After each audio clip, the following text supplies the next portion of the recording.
Yo, Robot, how you doing? Hey Leonard, I'm doing good. How are you? Good, good. I'm just testing everything out. We should be live and we should be able to be heard on stream. I don't know if you want to turn. Actually, I tell you what, I'm going to turn the stream on, just for a second, just to hear myself back, make sure everything's okay. Just for a second, just to hear Yeah, it myself sounds back, make everything sure okay, everything's and okay. yeah, we are live. Yeah, so there's literally about a second delay on there, which is really cool. Yeah, it's good. Okay. I think we'll just wait around for a few minutes, wait for a few people to get on, come on, Yeah, chill out, and we'll get the games going. So we're casting Breeze versus Tit, right? yeah, and after that, if we have still time, if the series between Revnak and Tit doesn't take too long, we can continue with I Am Turk versus Optimus. Okay, cool. So yeah, because that's the only thing for me is I can't be too late. So if the Breeze Tit game doesn't go on too long, I'll be able to cast the second series. If not, Mm. I might have to let you go fly solo on that one. Yeah, Or we could that do it, wouldn't or we be. could do it tomorrow, maybe. Oh yeah, tomorrow would be also a good thing because to cast alone is really difficult because you can't talk a lot because you don't have a partner. So Yeah. it was a bit difficult yesterday for me. Yeah, no, it's not easy. You you've got the likes of Harrison that make it look easy, but it's a lot harder than it looks. Yeah, Yeah, no. So I'm yeah, glad to have you glad to have you here, mate. yeah. I'm really happy to have to have you and to have a native English speaker at my side because I have to stream and cast in English. So I always struggle in that case, but it's nice to have Harrison, you, or I don't know, anyone else, Land for for example, also on Yeah, my side. it's an So added level that added boundary, should I say, that it's easy to forget you're not actually a native English speaker. So as well as casting alone and having to handle everything, English isn't even your first language. So fair play to you, and that's a good skill to have. To be honest with you, though, I'm from England. I'm a native English speaker, but to be honest with you, your English is probably better than me at the best of times. So and never ever, but thanks, mate. I am the worst English speller on the planet. I won't trust you. There's people that are like French or wherever they're from, and they type better English than I do. It's embarrassing. Yeah, but I think they did a study of something like that, and I don't know, maybe they just learned a good amount of English or something in school It or sounds like you're in just trying to be nice to me, university. Ray. Don't worry, honestly. It's too late for me now. Well, I mean, you live in England, so it's okay, I guess. It's funny. We don't really speak English over here anyway. Um, Oh well, slang English. So we got slang English. yo, how you doing, Afroholic? We got Rookie RuneScape. We got Big Crab. Got Animos. How are you doing, boys? How you doing? Good to see one here. So it says we've got 10 viewers at the moment. Crab, whenever you're happy for us to kick off, we'll kick off, mate. I don't know if you want to wait for a few more people to come, or you want us to wait around for a couple of minutes. Can't hang around forever. That would be also a way, I guess. But yeah, we had yesterday the series between um, Angus and Maito, and Maito did win 3 to 1 actually. He made a reverse sweep, what was really tough thing to do against Angus, but like we did read in the chat, he had COVID sadly. Meanwhile, he did play against Maito, so he couldn't perform his best performance, I would say. So, Maito is well, just such a beast, isn't he? He is such a beast. His China is scary, man. His China is so good. And yeah, it's a shame. It's a shame Unger's had a bit of an illness. It's difficult to know how much that could have affected his gameplay because obviously it could affect it hugely. So it's a shame, but yeah, he put up a good fight regardless. It's not easy to take two games off Maito. It's not easy at all. So fair play to Ungers. Put on a good show. yeah, yeah, really. And Maito does also adapt to the meta. I mean, he plays Ethiopia, he plays Hausa. He did adapt really well. Meanwhile, he plays Age of Empires 4, so I think he's, like you said, a really beast, and so it's really impressive which Indeed. performance he can. Indeed. I'm just going to... I don't know if I need to change my sound options. Because that could get... I don't know how loud we want it. So what I'll do is I'll turn sound down to about 25%. And of course, if anyone has any issues with the noise or the sound of the game, just let me know and it should be... Like, can you still hear the noises or the... Yeah, I can still hear the units? game, yeah. Ah, okay. Then it's fine. Music could be lower? Even lower? Okay.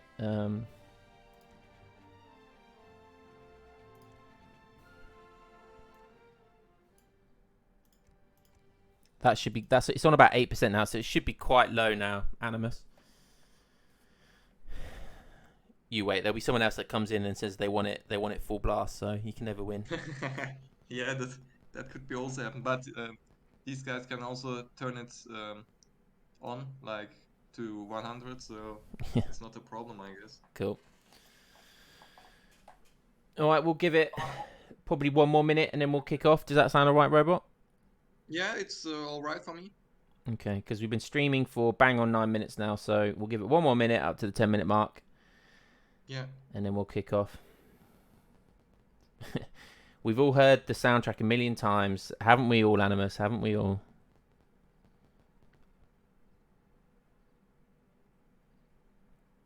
And we will probably hear it a million times more. Of course, because we love this game.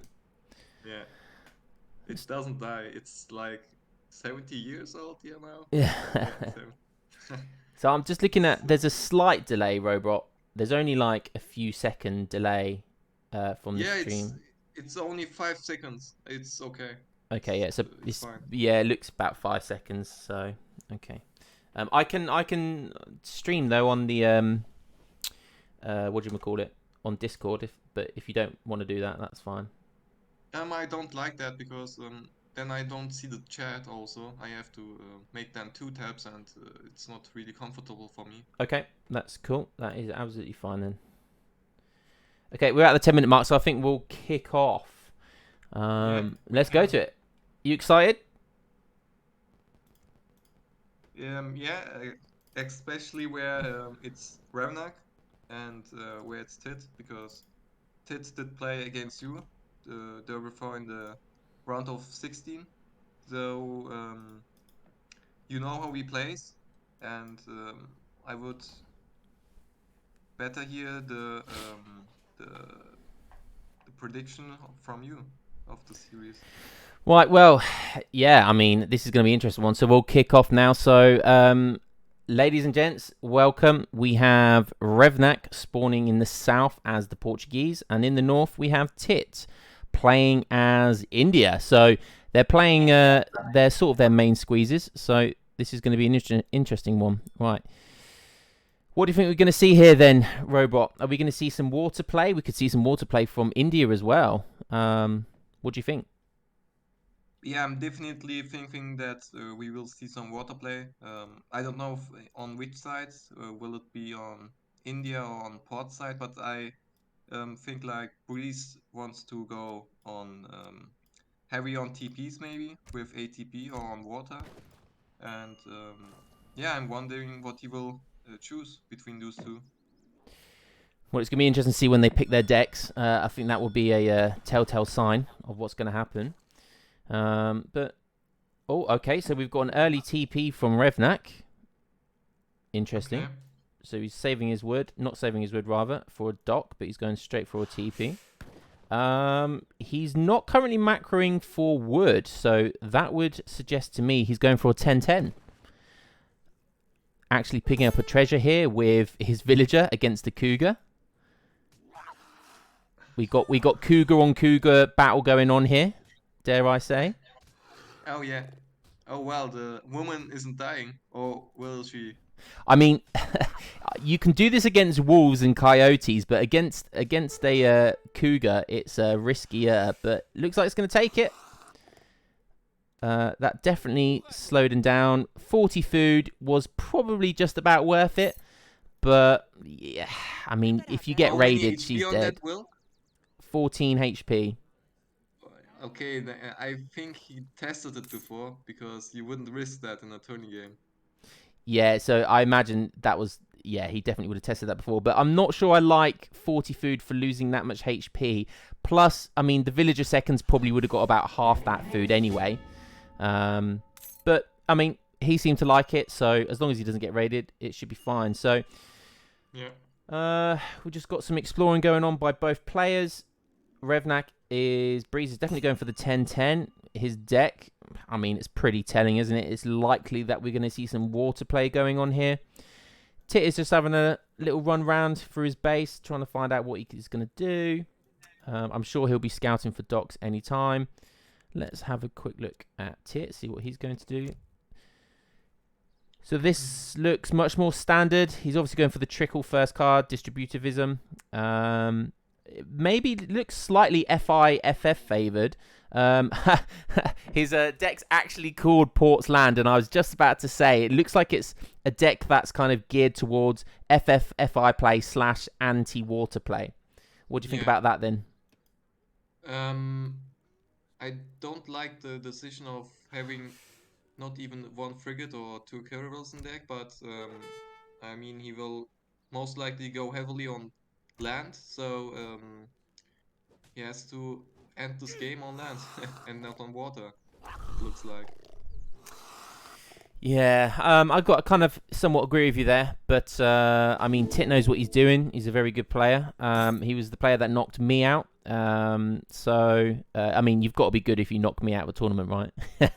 Yeah, surely. I mean, nah, I'm messing. And Mexico. As Risotto said, I'm more of a meme player / entertainer than a tryhard. So I cry myself to sleep on that. But moving on. But you are top 30, man. I mean, top 30. You aren't bad. It's no top 10 though, Robot, is it? The top 10 comes with time. The top 10 comes with time. I need to play some more Spain. Yeah. So ports now are... There's no dock just yet, but he is going for a second TP. He's going for a very aggressive TP. Says to me that he wants to deny Tit being able to get this TP up here, which might suggest he wants the TP line as opposed to some water play. I'd be surprised if we don't see any water play from Tit here. Sorry, from Breeze, but yeah. Really just going forward for Tit. Indeed. Wow. So how many villages is Tit on? So Tit hasn't done anything like a 10-10, but he's building... That is an aggressive... It's quite an aggressive... I'd say it's good Agrifort build as well, because it's kind of protecting these 2 TPs.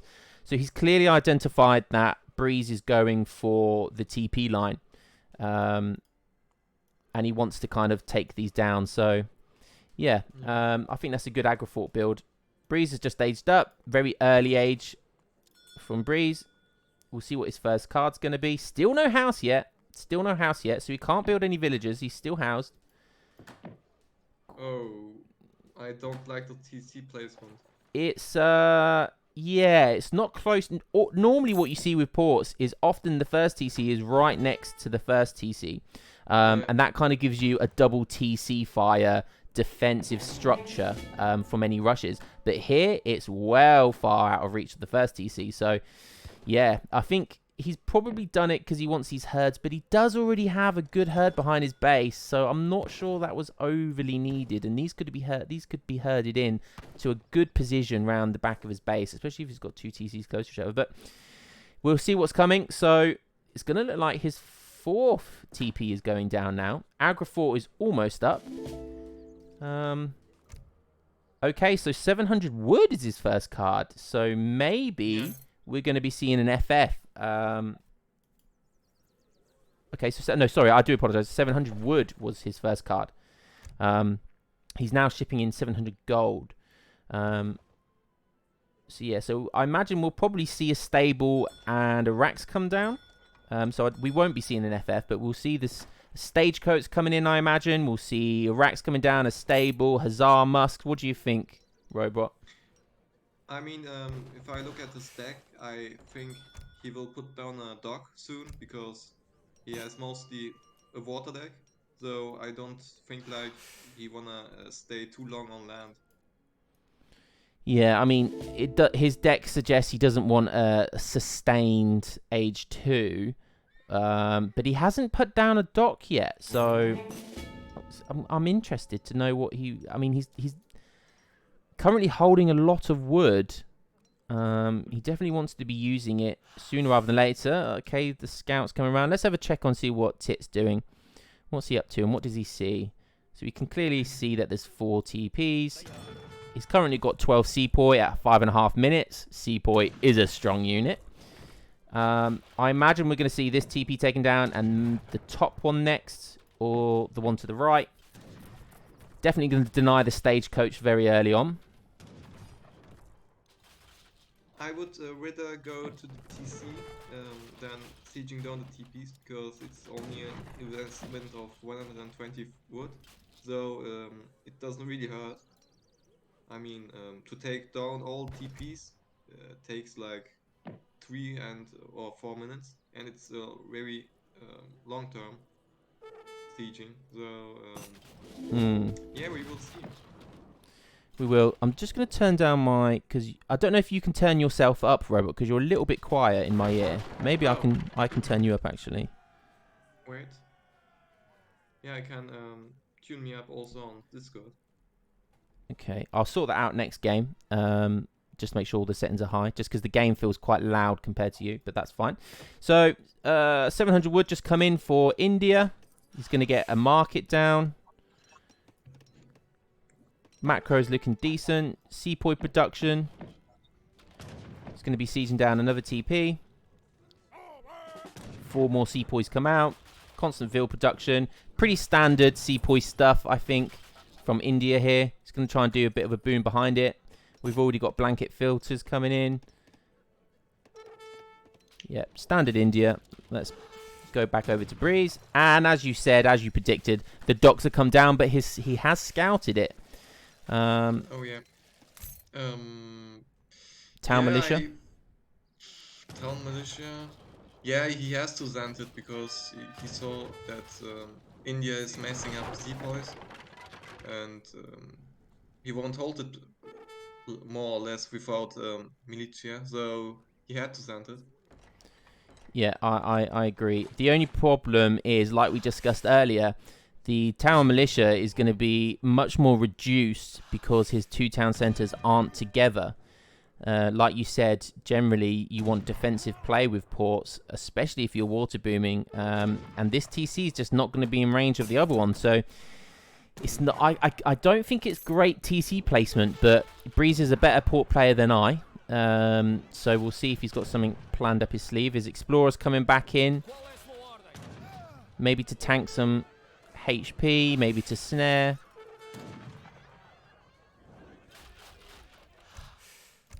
Okay, my game looks glitched because... oh no, it's going, okay. Did he resend Town Militia? I'm not sure if he must have resent it then or something. Yeah, he did resend it. Okay. Yeah. So TC's half sieged.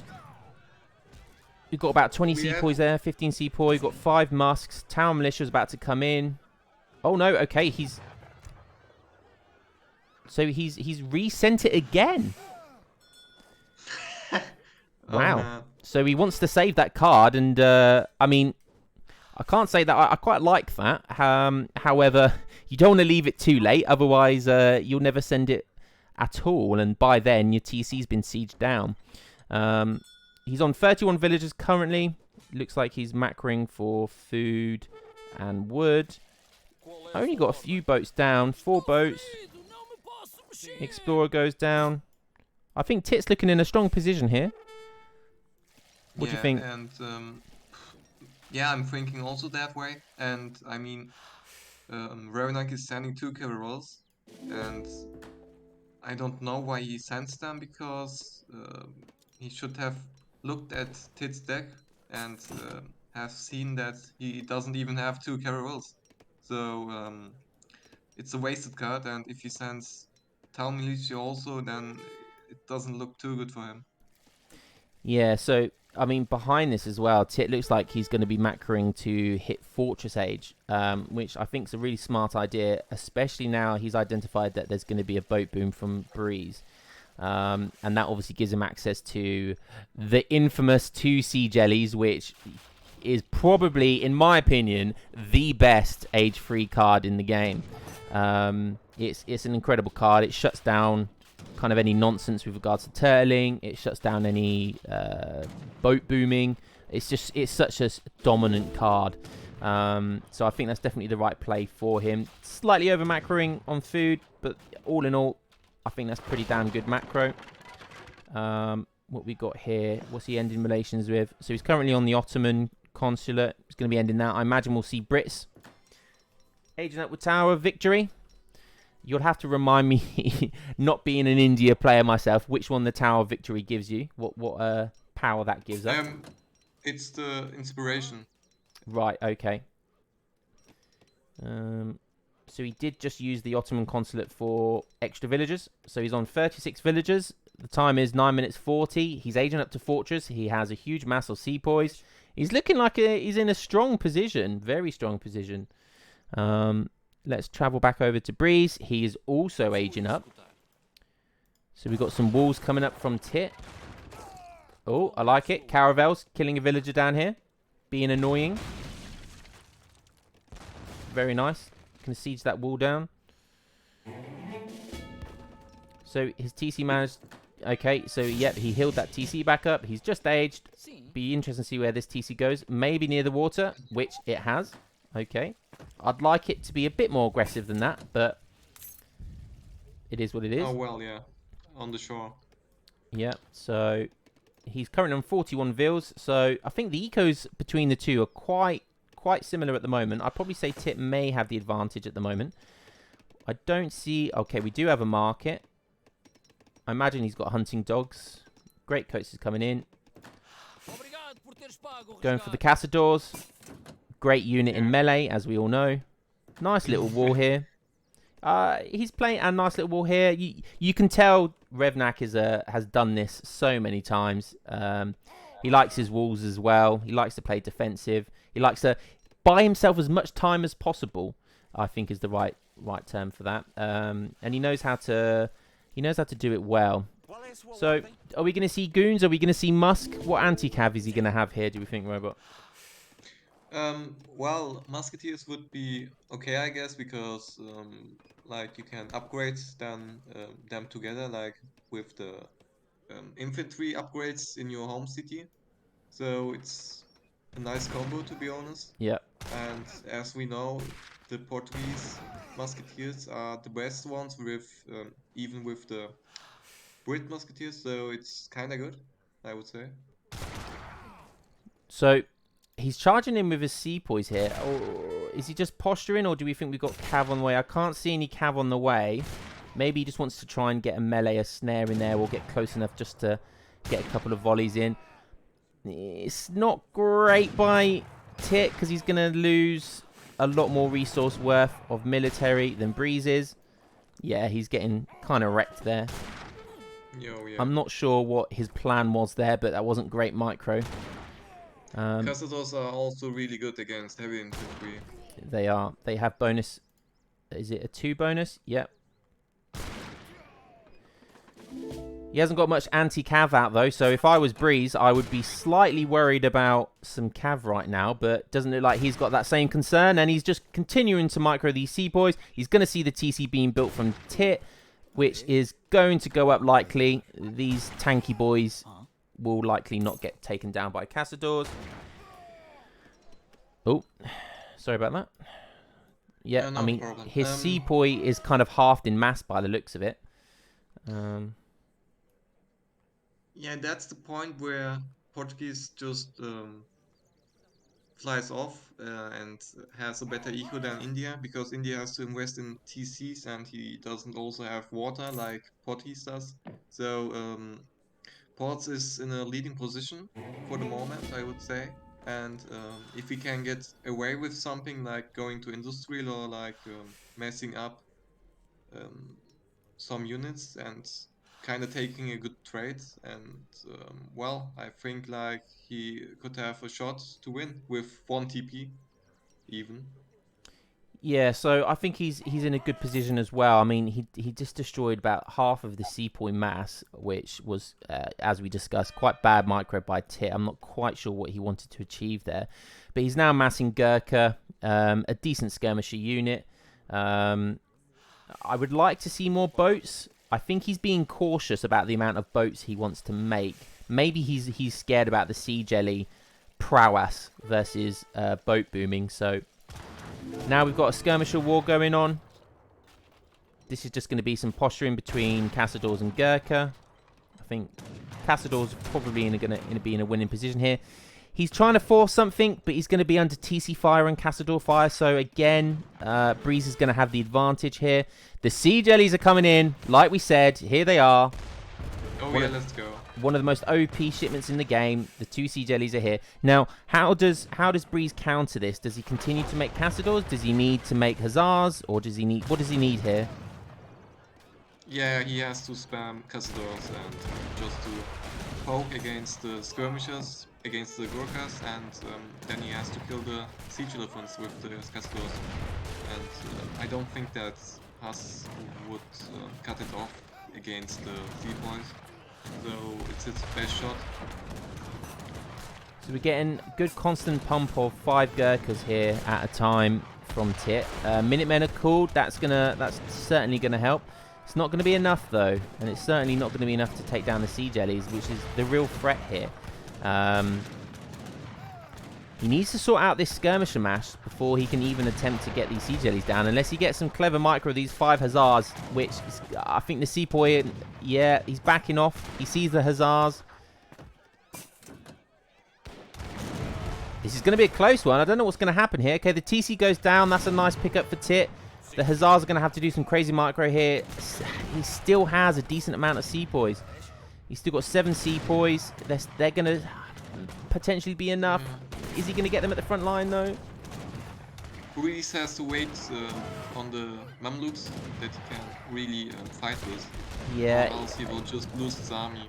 I mean, the sea jellies are going to do a decent amount of damage to Cassadors as well. They're essentially culverins at this rate, which in mass can do enough to light infantry. Yeah, I mean, the tide seems to have changed somewhat. It's looking quite good for Tit at the moment. He's taken down 1 TC. Breeze has still got 2 left and a dock. Looks like he's building a few more boats. But Tit has got a decent macro. Currently housed, but that's not for long, I imagine. Sepoys coming in, building lots of sepoys. He's on 53 villagers. Oh, and here come the Mamelukes. Here come the Mamelukes. What's the play? What's he going to be able to do here? Okay, he wants to go for those sea jellies. It's clear, but this it's such clever play by Tit here. Yeah. He's reinforcing with sepoys, as we just said. 10 more sepoys coming in. Can the Mamelukes do anything here? The Cassadors need to be right in the battle. It's going to be a close one. Yeah, I guess it's enough for Tit to hold this against the Mamelukes, because he has many reinforcements of sepoys, and I don't think that Mamluks will do much. And he has still 2 alive siege elephants. They won't die, I guess. Yeah, I mean, the Mamluks certainly need to kind of be in the way. They need to be tanking, especially with that 40% range resist. They can definitely spend all day just tanking shots from the military, whilst the Cassadors hit from the back line. He's got 1 volley off against the sea jelly. That's nice, but he's going to have to do more than that. He really needs to take down these sea jellies.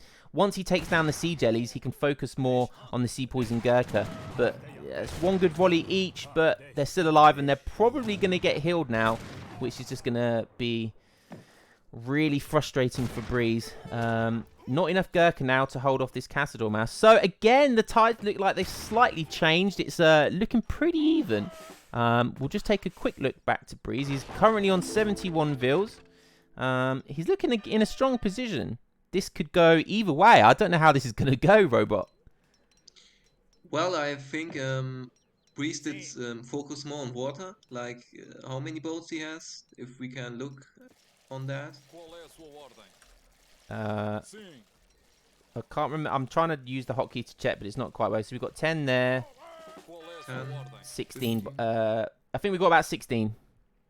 Okay, well, it's still not that much, despite having 4 weights on that map. So I think he wanna train some more. And yeah, he has 3 TC. Oh well, 2 TCs now. And he got a good economy right now. He has indeed. It's just I think it's just a matter of if he's going to build the right unit composition. So he's kind of going for a strong Hussar, Cassador composition right now. I imagine he's going to add some goons to this. Organ guns are out, but I doubt they're going to get much before the Sea Jellies come in. The Sea Jellies are quite far though, and they haven't really been healed that much.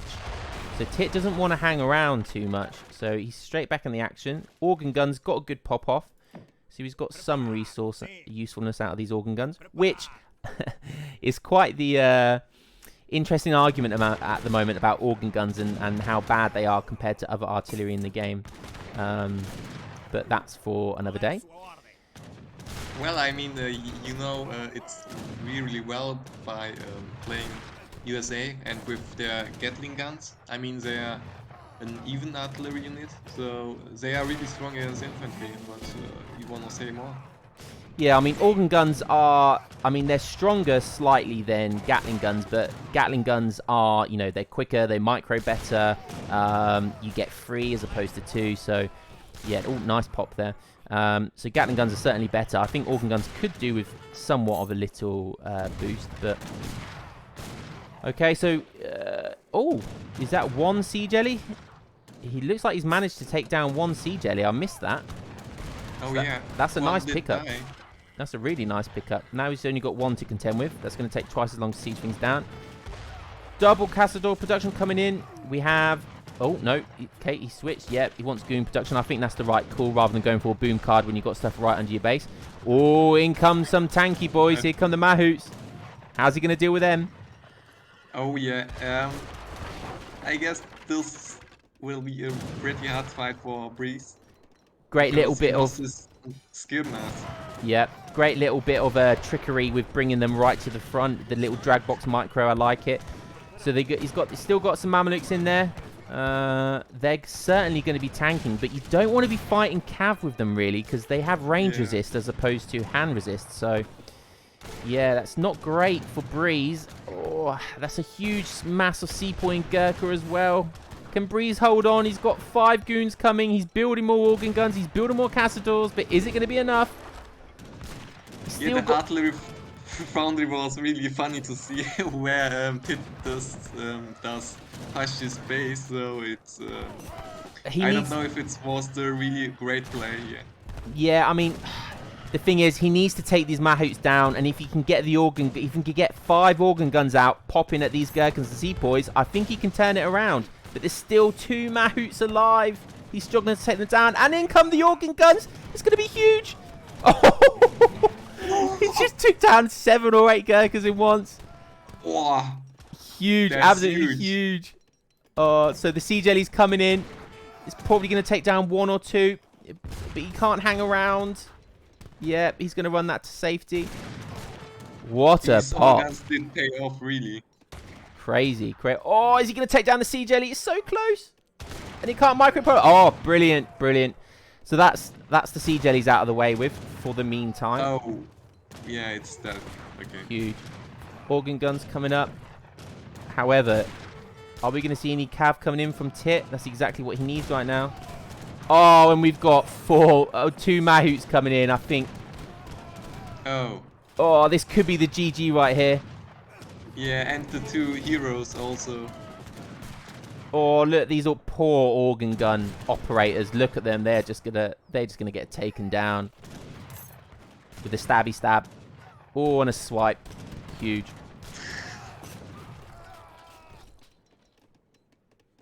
Now, these Mahouts have decent siege attack as well, so it's not like he's going to suffer from any siege. He's still got a few Sepoys in here as well.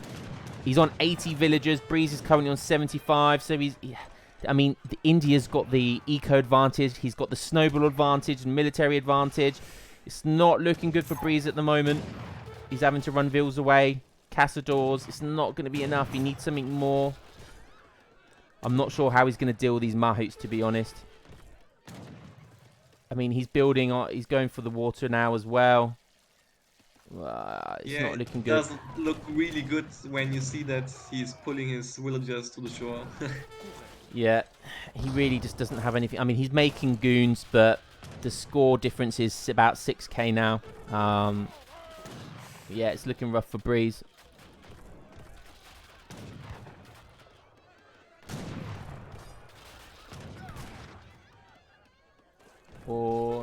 These castles are going to die. He needs to get a quick wall through here. Is he going to be able to get a gate? No, they're just going to die. Oh, that gate's too far away. Oh yeah, that gate wasn't really helping out then. Okay, so the goons are out now. Those Mahouts are going to retreat, but the Gurkhas are going to come forward. They're going to be able to micro that really nicely. I'm wondering if it went better for Revnak when he went just for water boom and not for ATP. Yeah, I mean, only the question I have. Yeah, and there's the GG that's been called. Wow, what a game. It was definitely up and down for quite a while there. Ending on 74 Vils for Breeze, and Tit ending on 85 Vils. He obviously has trickles as well. Yeah, just solid play from Tit there. I don't think there's much more to say to that. I mean, it's classic India style, isn't it? They're a very strong civilization. It's difficult to water boom against them purely because of the sea jellies. Sepoy's a very strong unit. Gurkhas scale very well later on in the game. Mahouts, like we just saw, can be game changing. GG. I mean, Breeze didn't play badly. I didn't really see many mistakes by Breeze. I just think it was kind of maybe out Civ microed. What do you think? I think it was a strategy lose. Yeah. Because he went for ATP and it didn't really pay off, I would say. Because he did invest one card in it and his water boom wasn't that much of a boom, really. So he couldn't really take off with the economy he normally would get with a normal water boom. So, yeah, and Tit played it really well. So it was just a well-played series, well-played game. If you look at the all resources gathered as well, is Tit was pretty much ahead the entire, 2/3 of the game. What do you think about the 10-10 that we saw from Breeze there? Do you think that was a good play or? Yeah, I think 10-10 is okay on a map like this, and if you go for a TP, you can be very fast in H2 and sending the crate shipments to even H2 Fortress or to Boom, so it's kind of okay. Excellent. Well, GG, that was the first game to Tit, so well played to him, which means Breeze gets the counter pick next game. What I'm just going to do, guys, is I'm just going to check my Discord to make sure I can... Robot is... Okay, Robot, you're fully turned up. Yeah, it wasn't too bad, though. I turned the game sound down, so it was quite good there, actually. So LionHeart,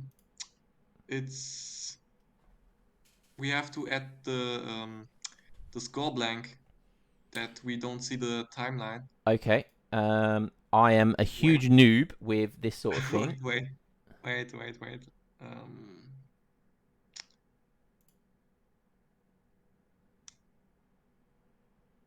Yeah. That could take some minutes. Well, we can just and text of results. Yeah, nice. What we'll do is I'll come out of game just because I don't want any more seconds to go to give people an idea of how long the game's going to be.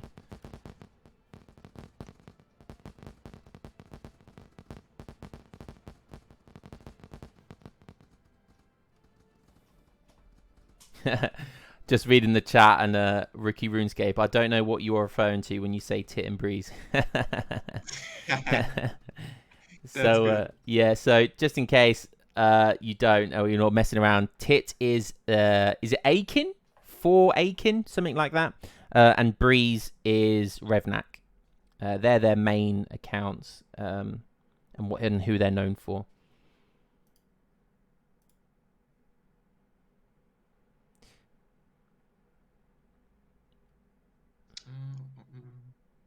That's it. Yeah, I'm sending it. So just a second.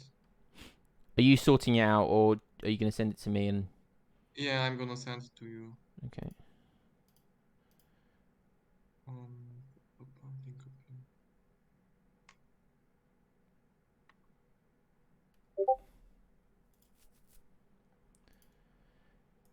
Okay, so I'm copying this image, right? Yeah, you copy it into Streamlabs and add it as a source, I guess. Okay. Do you know what source it is? Comes under? I guess just image. It's image, I guess. Yeah, source or image. Okay. One of them.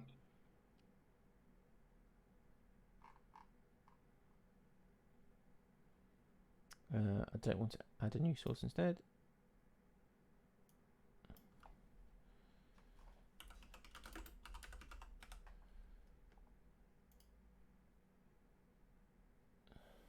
Okay, I need to save the file.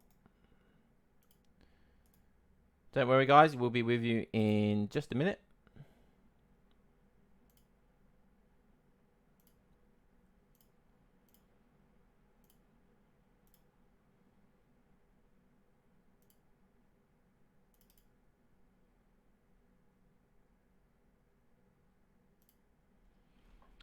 Okay, so I have put that in.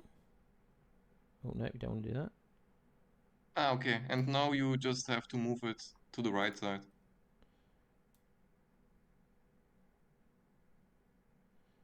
So around there, I think would be good. I'll have a look in game. Right. Yeah, we can look in game, and we have to add the text also Is that the of the score score. display? Yeah, you just have to add text and then you just write it down. Is that a new source?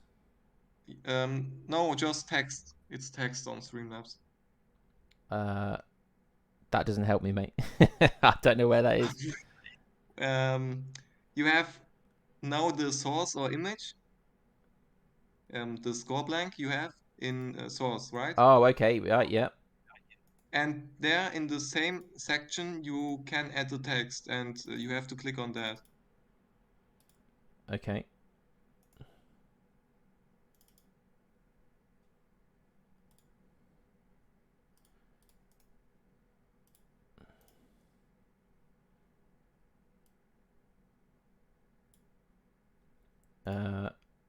I'm on the source, but it's not giving me an I'm option not on the to. source. You have wait, I make stream share. Second. Where are you?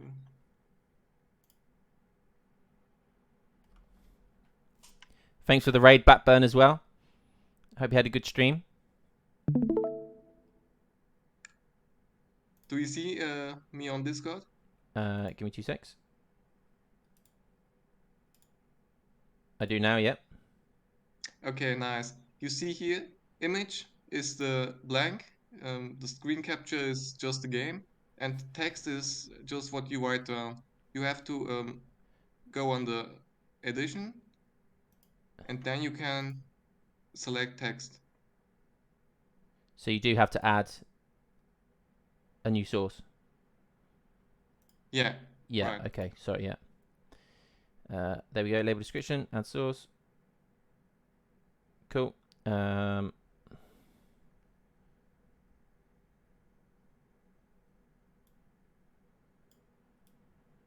Almost done.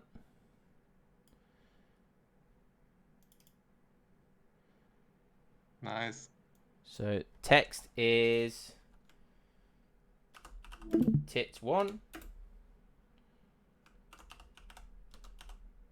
Breeze 0. Okay, how's that then? How's that looking? We happy with that? Yeah, it's good. Excellent. Right, now we got that out of the way with. I am a boomer when it comes to that sort of thing. We just have then to look if it's just on the timeline. No? So, oh well, we have to put it a bit higher. Okay.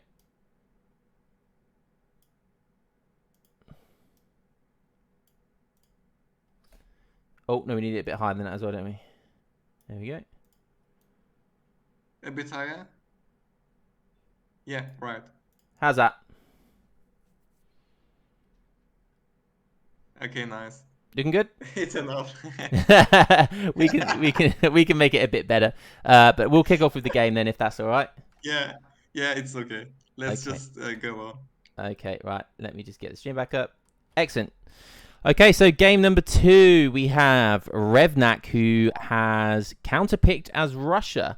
He's going against Tit, who is at the south of the screen and has spawned in as Brits. So I think it's safe to say Brits is one of the strongest civs in the game. We'll kick off. But Russia as a counter pick, what do you think about that, Robot? I don't really played much of Russia in the short term, and I played only Brits a few times. So yeah, we know that Russia is the counterpick to Brits, but well, it's a map where you can go for TP, what is really good for Brits, and well, but it doesn't look like he will build a TP. So yeah, I don't know. I would like to go for TP stars here, not 2 manas. So we'll have a look at Tit's deck when he picks it, but it doesn't look like we're going to see a TP here. He's gone for 2 manas. I somewhat like the Russia pick here. I mean, does Brits have any real counters at the moment? It's difficult to say. But it's one of those maps where whenever I play this map, I feel like hunts are kind of bad. It's one of the worst maps for hunts. There is a lot of natural kind of dense forestation. You've got hills here. So there can be a lot of choke points. But I do feel like if you rush, it's very easy to take map control on this map. So I think it's a pretty good. I think it's a decent decision for Revnak to pick Russia here. But you know, Brits only need 1 or 2 good herds. If he can manage, I think, to get this herd down, and he's got a nice little back herd here behind his base, I think he'll be okay. But he definitely needs more than just 1 herd. Yeah, I imagine we'll see maybe some TP play from Russia here, and we'll certainly see an aggressive blockhouse, I imagine.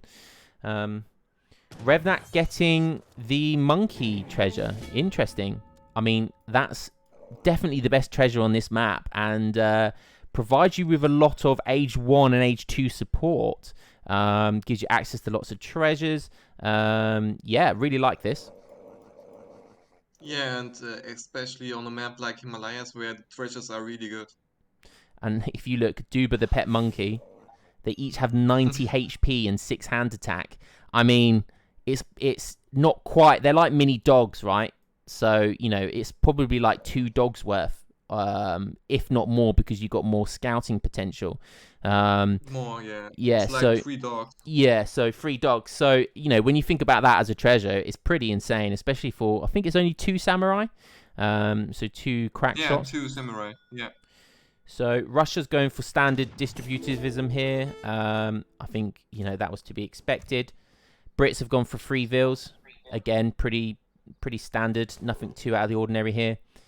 Using the Dubas to get this treasure, which is nice. I imagine we'll see. There's a couple of nice big treasures here. He needs to. Let's see if he's identified. So he hasn't. Oh no, I'm on the wrong person. So Revnak, he's seen 1 now.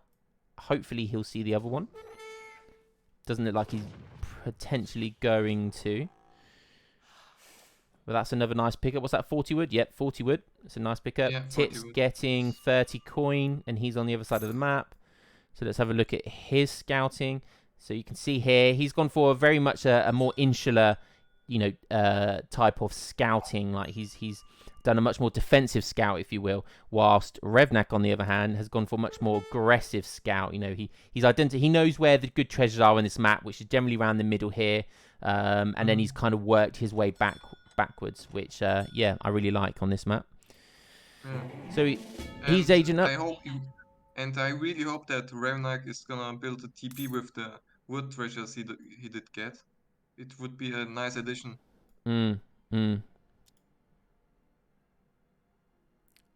So, as to be expected, Brit is aging up probably about 20 seconds faster. Forward Vils deciding to only send 2. I imagine we're going to see the blockhouse. Tit will definitely see this, though. Okay, he's walking. I imagine he'll walk back. But hasn't scouted the blockhouse. He is trying to get this herd in, which is what we discussed. I do think he needs this herd for him to be safe. Gone for nice defensive manor houses here with a market.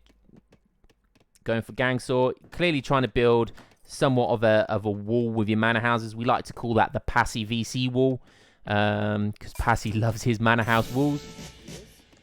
Definitely going to see a defensive outpost here. Okay. Oh, okay. Starting off as a stable.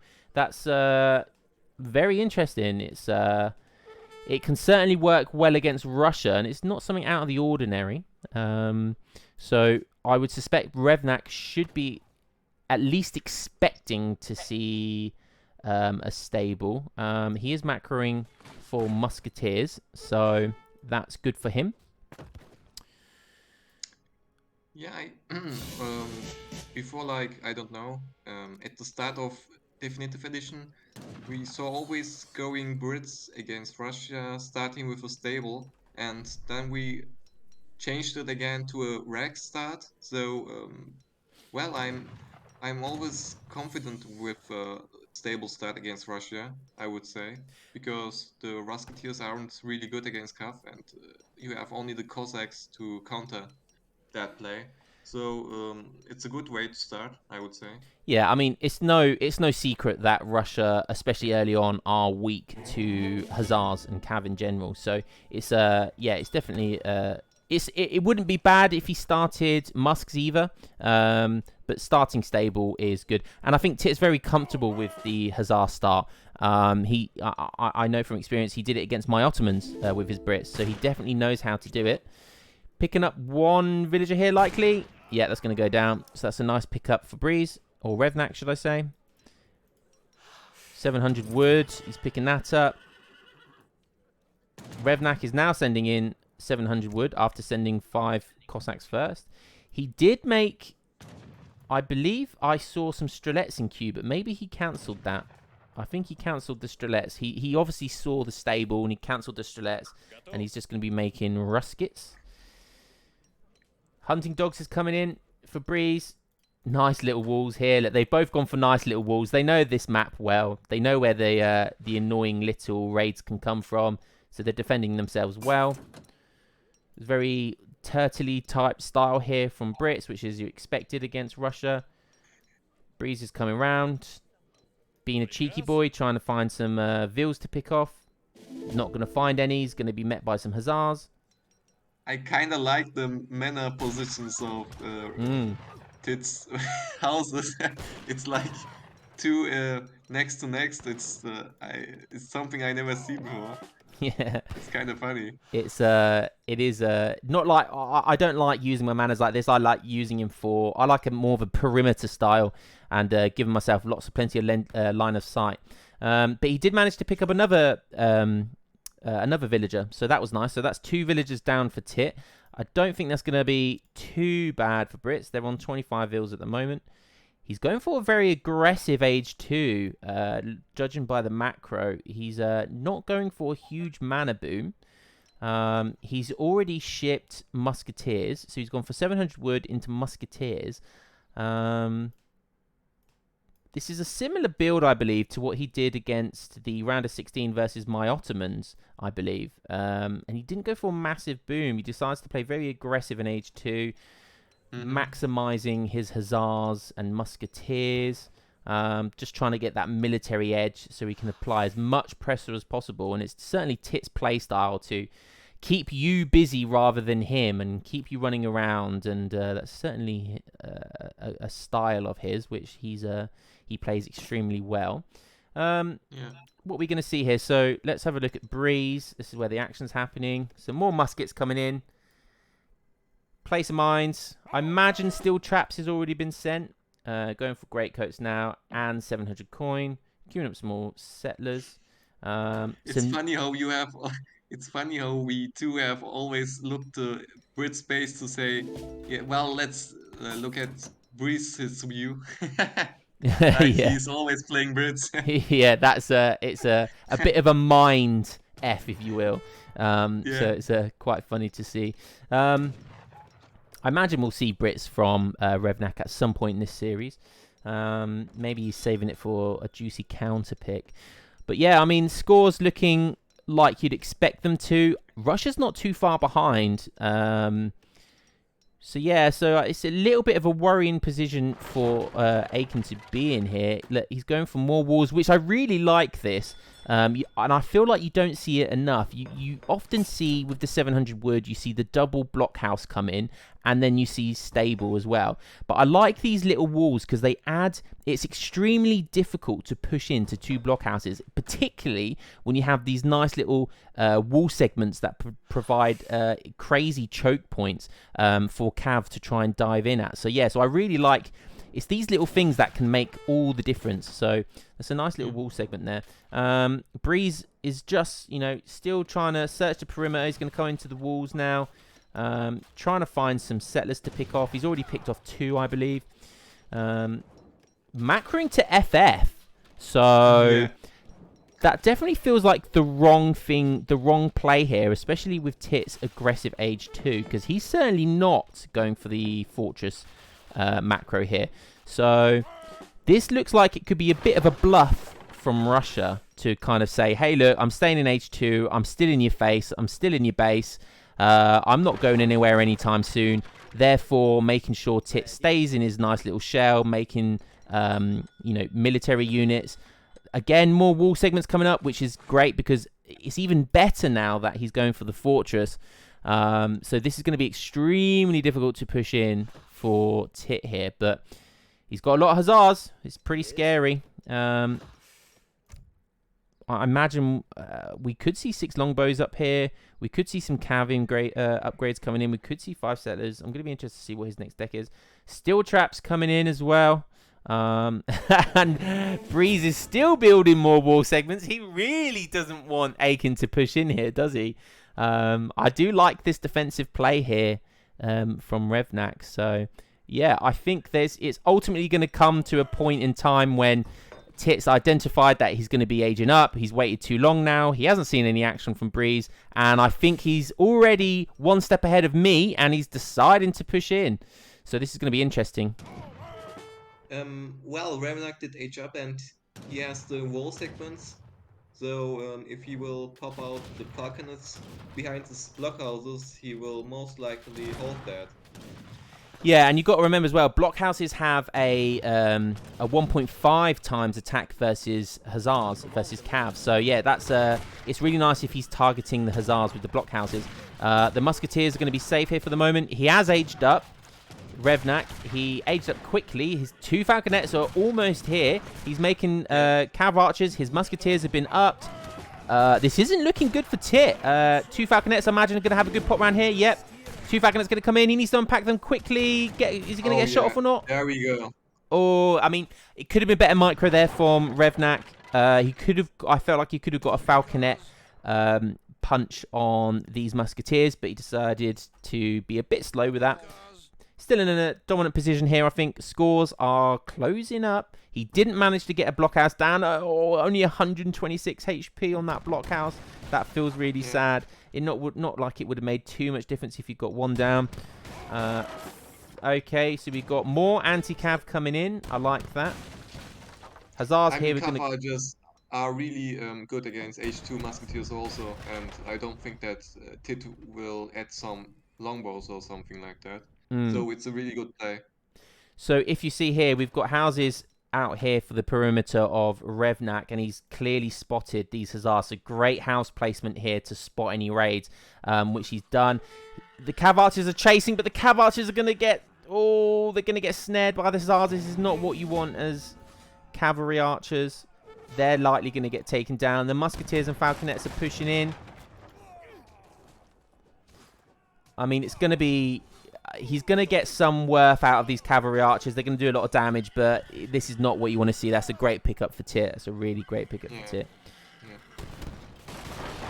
His musketeers are coming out here as well. He knows what he's doing right now. He needs to get a good surround. He knows he can't take this head on. So he's trying to, you know, keep him busy, keep Revnak busy, keep him microing his villagers, cav archers, stop him anything from coming right, diving right into this base. And he's going to get a good flank here as well. Is it going to be enough? More Hussars coming in. Musketeers are coming in. I mean, he's going to lose a lot of Hussars. These Musketeers are upgraded as well. I mean, the 2 Falconets are down, and this is exactly what he needed. But more cavalry archers coming in. Minutemen coming in from Tit. I don't know who's going to win this. This is going to be close. This looks really good for Tit, I would say, if Revnak doesn't... Oh, well, he has 5 cavalry archers more coming. More cavalry archers coming in. I think it's slightly looking good for Breeze now. These Musketeers haven't been upgraded. These have, and they're about the same stats. Oh, well, they're the exact same stats now. So, yeah, this is looking good for Breeze, I would say. A couple of cavalry archers are going to chase the raid Hussars over here. There's a lot of exposed villagers. We could see a good pickup there from Tit. Yeah, the score is also in the favor of Revnak, so I think like the GG will be called soon. Yeah, so 19 Shlets coming in. That's going to be really nice. Hussars are going to try and get raid here, but the cavalry archers are going to catch them. Oh, it's getting close to GG at this point. I don't know what Tit's going to have in the bank here. He's got more Hussars. If they are, they're going to get a good pop. It's nice, but is it going to be enough? I mean, against cav archers, you need longbows now. He's certainly not going to be getting into Fortress anytime soon. These have been cleared up. Those Hussars were cleared up. Cavalry archers, like you said, they trade relatively well against Musketeers, especially H2 Musketeers, which haven't been upped. So he really doesn't have any answer. Yeah, Strelets coming in now. I mean, it's a classic Skirm Goon bot versus Musketeers, Hussars here at this rate. The Strelets aren't upgraded, so... No, but there's 19 of them, so he doesn't really need to upgrade them, does he? It looks like he's just building pure cav archers. Okay, no, he's making some more Strelets. I like that. Maybe we'll see an upgrade of the Strelets. Yeah, an upgrade would be fine, I guess. Yeah, at this point, I think upgrade would be good. He's on 34 vils, whilst Tit is on 44, so he still has the eco advantage. However, he certainly doesn't have the snowball or military advantage. And there's the GG. Well played. Oh, yeah. Wow. Well played. Yeah, I mean, we said at the start, we thought it was a good choice for Tit to start Hussars there. However, I kind of feel like he didn't take advantage of using his Hussars to his advantage. I mean, he had plenty of opportunities, I felt like, to raid, which he didn't take in early H2. And I felt like he wasn't able to mass very many Musketeers, and he needed a lot more Musketeers for the siege as well. But yeah, well played to Breeze. I think he played that very well. I mean, the villagers wasn't even that close. Like we said, Tit likes to play a very aggressive H2. Unfortunately, didn't work out too well for him. Let's check out all resources. Yeah, I mean, this isn't really what you want to see with Brits.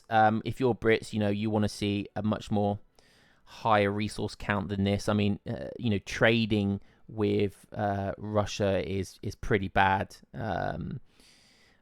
I mean, unless you're going to win, unless you're winning the battles, which he wasn't doing, this is not what you want to see. So yeah, so GG to Revnak there, 1-1. I don't know if you've got any comments on that, Robot.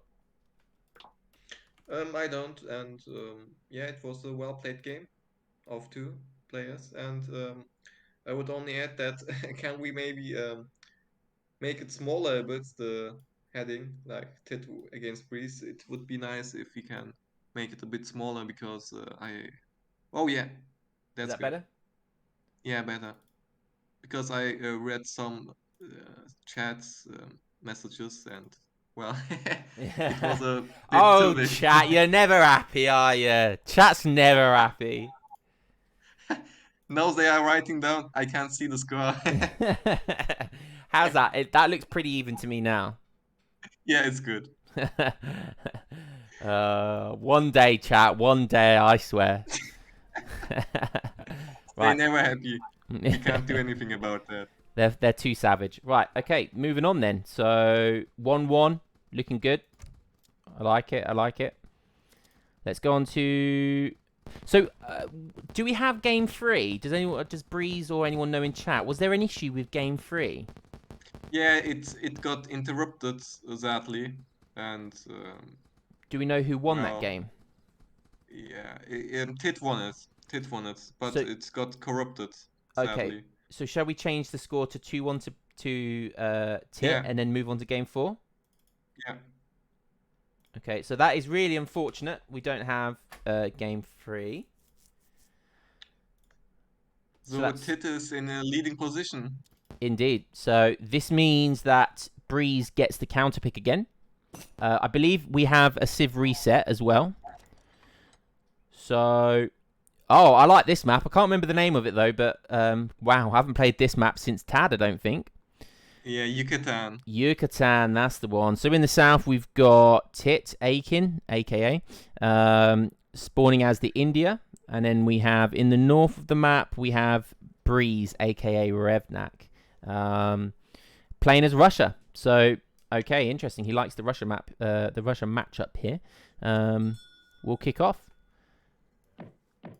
I mean, it's a reset also. That's why Revnak can pick again Russia and Aykin can pick again India.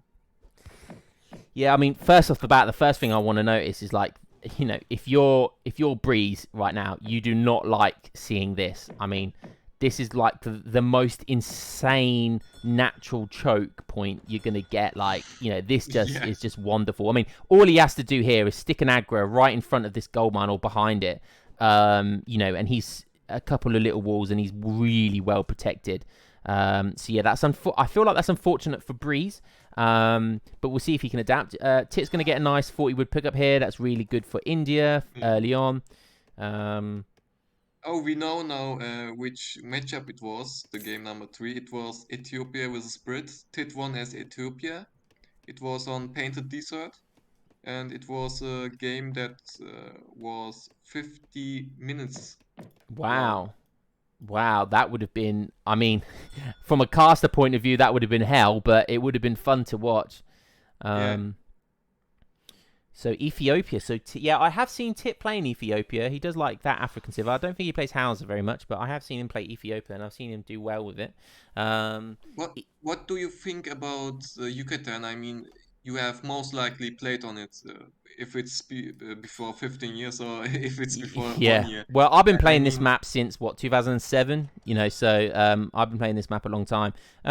It's obviously always been a water boomer's dream, and because it's one of those maps where there's two sides to the water, which kind of means that you can be very tricky with the water play. So if you're defending the water, you've got a tough time, and it's really important on this map to scout really well. You've got to use all your scouting ability. So any Civ that has more than one explorer, or you know, the ability to have extra scouting, like whether it's dogs or the spyglass, are definitely strong contenders on this map. Particularly if they're strong water play civilizations as well. So yeah, that's one thing I always noticed on this map. You have to be very cautious about if your opponent's going for the water. Because if you let them water, especially on both sides, and especially on both seas or lakes, they're going to punish you for it. Yeah, I also always experienced the same when playing against Portuguese or like, I don't know, against Russia, against Brits. They always went for the sea, and well, you had to be aggro in that case. Yeah, I mean, that's true. Being aggro in this matchup, you probably will expect to see it from Russia. Although it's going to be very difficult to push in here. We did just see a really nice treasure from Tit there. I think it was like a 90 wood treasure, which is really huge for India. Because they're, very wood-heavy civilization. They produce settlers with wood, so that's really, really good. Distributivism coming in. Great card, especially for India, as they get an extra villager. Which is kind of feel bad for Russia because they get the exact same card, however they don't get +1 villager, which is kind of sad. Right. Not sure that's necessary for India because that feels like an extremely strong Age 1 card, I have to say. But it is what it is. Developers, listen. Nah, I'm only kidding. So, okay, so we've got a pretty aggressive aggro fort coming down here. Interesting. He's decided not to take advantage of these chokes to the best of their ability. Decided to come out a little bit more. Maybe he wants to protect more gold mines. Maybe he wants access to more herds. Because if we do look, he doesn't have many herds available to him. So I think he definitely just wants to, confirm he's got these herds and he can have control of the food. So Revnak is going for currently 120 coin treasure. I was just about to say that's looking dangerous, but walking away, he's going to get these, do so much damage at range. Oh, that's really rough. That is so rough. Oh, damn it. I mean, he's hoping now. It's not the end of the world, but he's certainly hoping that these don't pick it up. But of course, they can take on 3 bears with relatively ease. And pick up this native, which is going to be the Humanica? I don't know. It used to be called something different. But these things are basically pike units. They're got strong siege, which is not what you want to see as Russia. However, Russia... Where's Russia's villagers gone? Oh, wow. Okay, this is interesting. I don't think Tit would have seen this. No. It's a very cheesy placement of a blockhouse. Do you know what, though? I kind of like it. I think Revnak... If we look at Revnak's scouting... So Revnak sees this being built. I mean, he sees a herd here. He sees he's not going to be able to push in here. That's going to be really rough for him. Maybe he sees an advantage through this way. He sees the herd. Maybe he wants to come... Maybe he wants control of the water. Who knows? It leaves himself open to sepoy rushes, though. So, could be interesting. Just imagine that it's the only blockhouse that the Revnak's building up there on the side of Aykin. And just imagine that India would just rush at the base of Russia. So, I mean, it could happen. It looks like he's going for some walls here. He's aged up with 14 villagers. Pretty standard Russia stuff. Aging up with the wood. Again, much more standard stuff. The walls pretend that.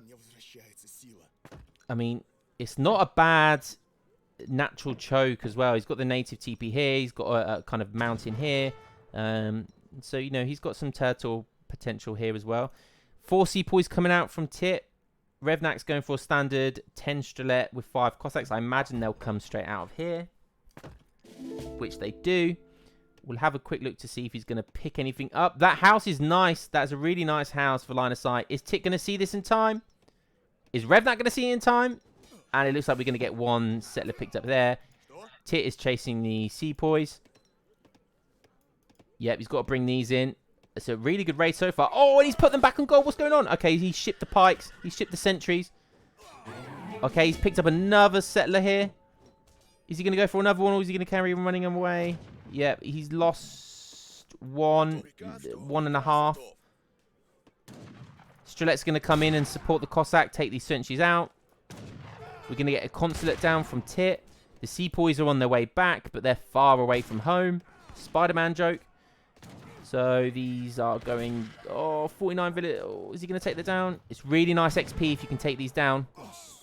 45 XP and 90 XP. Very nice. Market going down now as well. Is he going to pick up another villager here? Ooh, the consulate's not gone up. So Revnak is shipping 700 wood now. It's the same build order as last game that we just saw. 5 sepoys coming in. 5 sepoys with 1 villager. What a card. Consulate probably won't go down at this point. Revnak's put himself in a difficult position here. That's a lot of sepoys. And he sieging that didn't help him whatsoever. Consulates do have a lot of HP. They do take a long time to get built though. But it's going to get built regardless. And once it's up, I can't see it being in a position where he's going to be able to siege it down. So I don't think that was the right play by Revnak here.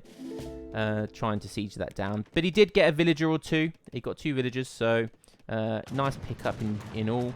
Are we going to see a dock here with the 700 wood?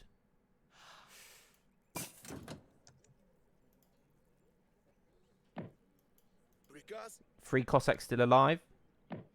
10 Strelets, 10 more Strelets popping out. It's going to be nice to poke these villagers here. Okay, interesting blockhouse. We're not going to see a dock from Russia. I think going for a dock at this stage I would have liked to have seen a dock. I think that would have been a nice play, but he's decided to go for the second blockhouse instead. Maybe he's worried about sepoys pushing in. Tit currently has 14 sepoys. Very nice. Ottoman consulate coming in. Maybe we'll see some hussars. Hunting eagles coming in. So again, you know, Tit's playing his style of India. We've seen this before. We've seen this build order before. We saw it in game 1. It's a very similar build. It's a very strong build. I'm getting lots of monk noises going on here, so I presume they've just come up. Oh yeah. Nice 60 wood treasury picked up there, plus the 10 XP you get from killing crocodiles. Strets are running away. Okay, so he's seen both blockhouses now. He's backed up. Doesn't want that heat from 2 blockhouses. It's exactly what Revnak wants. Cossacks picking up a Hurricane there, but loses one, which is not what you want to see. I mean, I think Tit, like we said at the start, it's very important to scout on this map, so I think he was using that to very much scout any docks on his Breeze's side of the map. Still no docks down. We've got a stable now. He's on 23 villagers. 13 Strelets pushing, so maybe he wants a timing here. Sieging the wall segment down. I do feel like Revnak is somewhat against the clock here. He does need to make something happen. He has picked up 2 villagers, which is a great start. But as you know, India scale very well, and they get a free villager with each shipment. So he's going to have to do... I feel he's going to have to do more damage than just 2 settlers. Cossacks coming in for a raid. They're not going to pick anything up. Wow, clever. 2 caravels coming in for Tit here. If they both get their shots off, they're going to do some good damage. So 1 Strelet going down with a couple being injured. But he can't push into 2 blockhouses. Interesting. So what does he do here? Does Tit build another caravel? He is building another caravel. Wow, okay. So it'd be interesting to see what Revnak's response is here. So if I was Revnak, you haven't seen the stable, right? No, so he hasn't seen the stable, but he's seen 2 Cossacks, so 2 caravels, sorry. So it'd be interesting to see what he's going to do. He desperately needs 2 caravels on this side of the map, but he doesn't even have a ship at this point. Well, looks like we're going to see 3 caravels with lots of sepoy coming in. This is going to be a really nice timing from India here, and I can't see what Russia's going to be able to do. He does have the counter military unit of Strelets. He's going in for a raid. Clever raid here with Cossacks. We'll see in a second if he picks anything up there. These blockhouses are going to go down. And they're being well protected by these sepoys.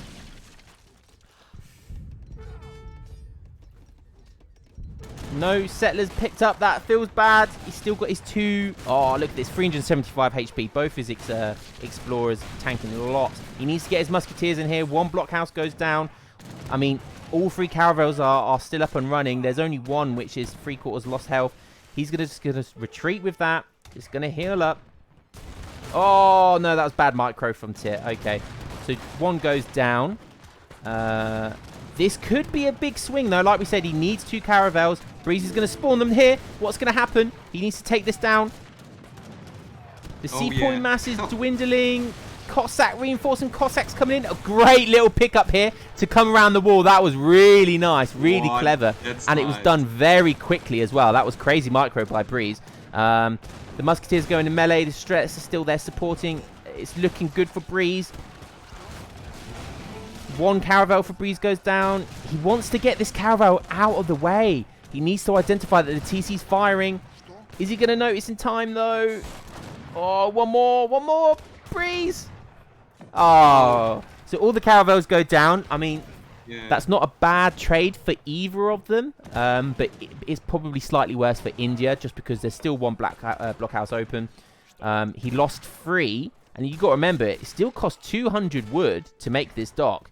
Plus the 300 wood and 100 gold it makes to make 1 caravel. It feels like at this stage, that's a very expensive investment, and it hasn't gone his way. It looked extremely good for him now. I thought he had a very good timing for a second, but Breeze has held out really well. So, I mean, the score's really shifted now as well, and it's looking very favourable for Revnak. More Cossacks coming in, so he's on 32 villagers, macroing very well. 4 more Cossacks are coming in, which I expect to see will come from here. He's healed that to full. I mean, what does Tit do from here? He's built another caravel. Another expensive investment, but realistically, what does this do? It doesn't really do a lot, and it's just going to be sitting there for, I imagine, most of the game now. Unless Tit decides to build another caravel again, which he does. So I've sort of predicted it, but what does 2 caravels do here? I don't know how many caravels it takes to take down a blockhouse, but I presume he wants this blockhouse down. He would have access to 2 houses, which is 20 pop, and dominance on this side of the map. Maybe he wants to get a water boom going. Maybe that's his play. But yeah, still looking good for Russia here. Yeah, I would also say that. I mean, the aggro fort is almost down, and Russia is in the score lead. So it looks really good for Russia at the moment. So we got some raid going on here from Tit. He wants to get the Soar raid. There's 2 villagers here. He's not seen them. Okay, he's run into a wall. Classic playing against Breeze. Very smart. So we do have a dock coming down from Tit. So like I said, I think he might want to take this blockhouse down. 1, because it stops military production. And 2, he gets access to the water on this side to start making boats, which is really nice. And then he'll have access to here as well. Yeah, I mean, if the Soars saw this, that would be a really great pickup. Cossacks are going to chase the Soars by the looks of it, and then we've got a little bit of a battle going on here. This aggro fort it's still got 2k HP left. I mean, a 5k wonder in age 2 is just absolutely crazy. So that's still going to take a little bit of time to go down. Blockhouse is likely going down here. That caravel lost more than half HP. So maybe this is it could be a little bit of a rebound for Tit here. He's finally taken that blockhouse down. That's going to be painful for Revnak, and we don't actually. He's aging up, but he doesn't actually have a blockhouse down yet. Another one. So yeah, he's only able to produce Cossacks at the moment. This aggro is actually going to finally go down. That's a nice 320 XP. Very nice. Wall coming up from Tit. He wants to play very defensive here. Some exposed villagers out. Started the boat boom. He's built another caravel. So really wants to secure this side of the sea. That blockhouse probably won't go down if Tit is paying attention. And he's got a lucky auto micro there from the computer, so thanks to the AI for identifying that. But yeah, so those two are going to go down. That's going to be pretty painful. That's going to be around 100 wood lost if it doesn't go up. Maybe a little bit more. Great pickup from Tit here. So I think the question is, can Tit do enough here with the raids, the walls, the boat booming? Can he do enough to slow Revnak down long enough before he can get this boat eco to really start paying off for him? I think that's going to be the trick. And if Breeze can get enough AWPs out, AWPniks, then the answer to that is probably going to be no, because of their incredible siege damage. Some migration going on of villagers here. I mean, if Revnak finds those villagers, it's over. So it's it's a gamble that Aykin is doing at the moment. So And interesting. he's The dock rickshaw goes down there. Oh That's man. slightly painful because that's essentially a TC for him at this stage, being able to make more boats from there. Yeah, I mean, it's still looking good for Breeze, for Revnak. He's going to see this, which, if we look at the line of sight, so he's seen a villager all the way out here. He doesn't see any other docks, though. So if I saw a villager there, I would be thinking he wants to put a dock down. And that would raise my suspicion. Got a raid here, but they're going to get cleaned up by the AWPs. He has now seen this TC. The dock.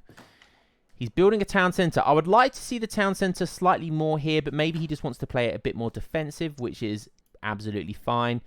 Cossacks are continuing to harass, but he really needs to find these villagers here, which is really nice and sneaky out of the way. AWPs are going to start sieging the dock. Great use of them. Going to pick up a villager here. Yeah, this is looking really strong. Oh, that's such a shame. It's 150 wood that's going to be lost here. That single AWP is going to siege down. If we look over 250 siege each time. Pretty crazy. Consulate's probably likely going to go down here. Can't see the flag, so it doesn't show what consulate it's on. Lots of vills up here being well walled in. He's got about 32 vills here. No wonder he wanted so much caravel support. So that was nice play by Tit to make sure those caravels secured that side of the pond. On 56 vills for Tit and 41 for Russia. So, like I said, if Tit can hold out, it's looking good. He's certainly got the eco advantage. But these AWPs are going to be a huge problem. And he probably won't have the eco advantage for long once Revnak gets, I imagine. Okay, so now we get the schooners from Revnak. So it wouldn't be a Revnak game without schooners, would it? It wouldn't. He's finally getting the boat boom going. He's going to secure this side of the dock. Tit has absolutely nothing he can do here at this stage. So those, what was that, 5 boats, they're going to go down and give access to this entire side of the pond for Revnak. So that's a really great pickup for Revnak there. Sieging those docks, sieging the villager. Yeah, well played there. Didn't let Tit be too sneaky. And this is what I said at the start of the game. You know, you have to constantly throughout the game be identifying where the docks are, if he's on the water or not. And Revnak has done that. You know, even at 16 minutes, you have to continue to scout every side of the map, every inch of this map on the water, just to make sure that no one's being a sneaky boy trying to get any boat booms going. Scores. Tit's keeping it close. Still looking good for Breeze. However, we're getting veteran Strelets come in. Blockhouse is over here. So Tit managed to force this blockhouse all the way back here. So Tit's playing it really well. The score gap is probably closing. What does Tit have here? Yeah, the score is closing, and well, I mean, Breeze has to water boom himself, and Aykin has to H what he's doing right now. So yeah, it got interesting again. It's gotten very interesting. I think Tit's lasted and been able to play really defensive very well here. Like I said, his objective was to buy as much time as possible so he could age up, so he can mass, so he can get the boat boom going. And he's closing the gap. He really is. These walls give him another 10 seconds, 15 seconds. Breeze is kind of identified the score gap is closing and he needs to do something soon. The consulate is going to be shipping some musketeers. So it's all adding up for Tit. He is halfway through aging and he's going up with the Taj Mahal. Breeze hasn't seen over here all the villagers. So he doesn't know all the villagers are here. These boats going down. One caravel being built. Nothing too exciting going on over there. We've got some seapoys all the way on this side of the map. We've got a castle over here. So it'd be interesting to see how TC is about to go down. Don't think there's any villagers inside. So it's going to be interesting to see how Breeze plays this now, because he's certainly got map control. He just needs to find these villagers, which are all in here. And that's going to be difficult, particularly if Tit has really strong... I mean, he could get a frigate in age 3. Kind of a waste of these musketeers. He really didn't want to lose them. I feel like he could have just shipped them in the caravel and take them to where his seapoys are. But he doesn't do that and loses all those musketeers. Doesn't have a lot of export now, so he won't be able to get anything for a little while. He is up, so he does have access to the ceasefire. Again, I feel like the idea of the ceasefire is to buy even more time. Because that's exactly what he needs. So this is clever play from Tit. We've got some seapoy raids going on here. Might find these 2 villas up here. A church coming down from Revnak. Very interesting. I wonder... He's sending in Eco Theory. He doesn't have his church card, so unfortunately we're not going to see any goons. Kluplux or whatever, however you pronounce them. Probably wants the 2 falconets at some point. Definitely needs some artillery here. Although sea jellies are going to be a bit of a problem. So we'll see how he gets around that. Seapoys. Looks like they picked up those 2 vills. So that was a nice pick up here. Although Breeze is on 74. About soon to be 76 villagers. Soon to be 79. So he's really going to be at 99 vills very soon. Tit is currently at 63. So Breeze has really brought this back. It was looking like Tit was gaining on the eco. But now that Revnak is up in the villager count, he's also sent economic theory. He's got a trickle. It's looking really good. Really good eco-wise for Breeze.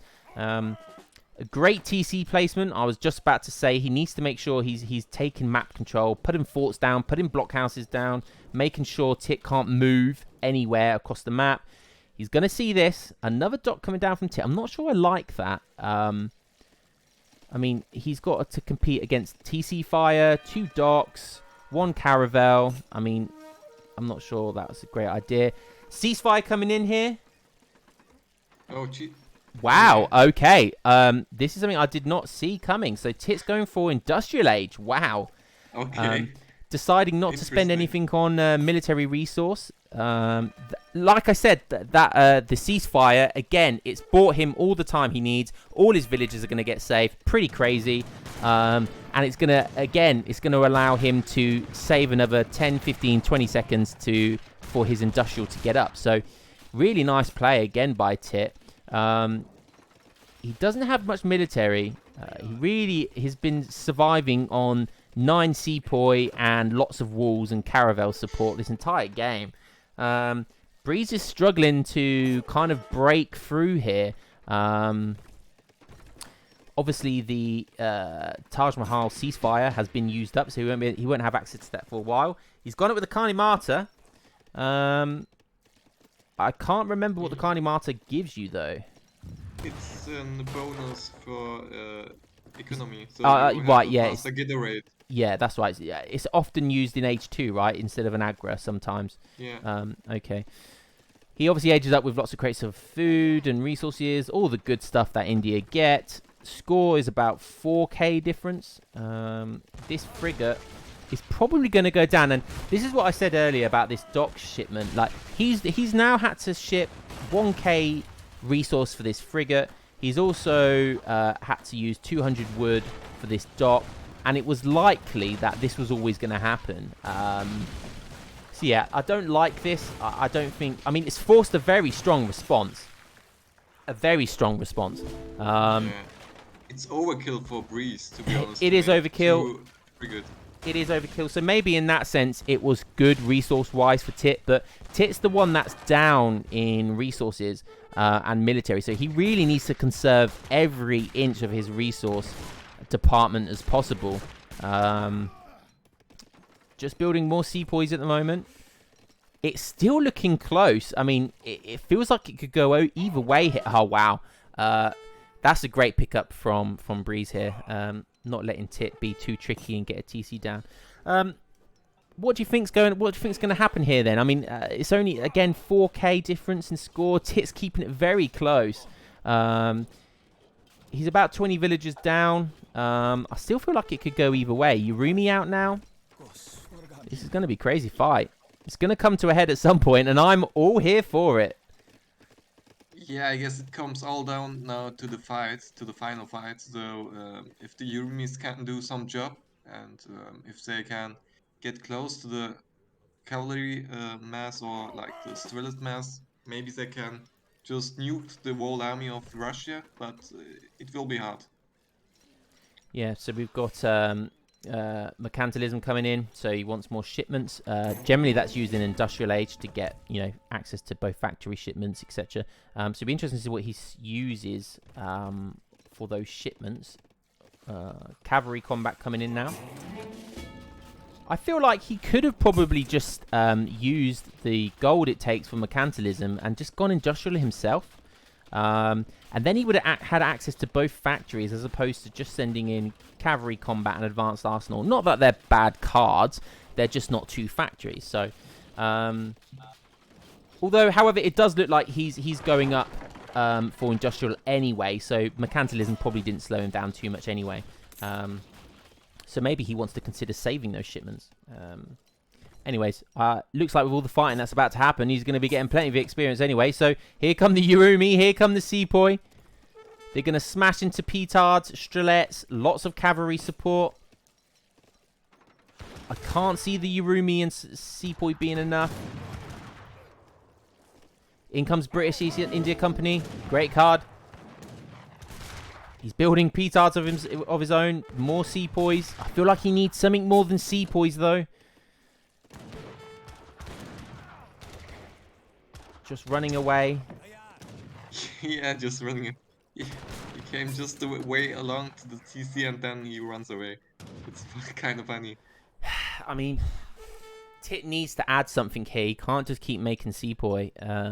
He really needs something else. Bree's being annoying here with just 3 little musketeers. TC's all the way up here. He's on rice paddies already. Still got plenty of fish in the water, though. On 73 vils, so that's not bad. We've got dual petards coming in here. Who's going to blow up who? Oh, man. So, Breeze has gone for the Carney Martyr. That's not going to be enough, though. Oh, only 200 HP left. That feels bad. So, blockhouse here. Yeah, he has to repair it. So, we've got a good battle going on here now. Oh, well, the fight is going on.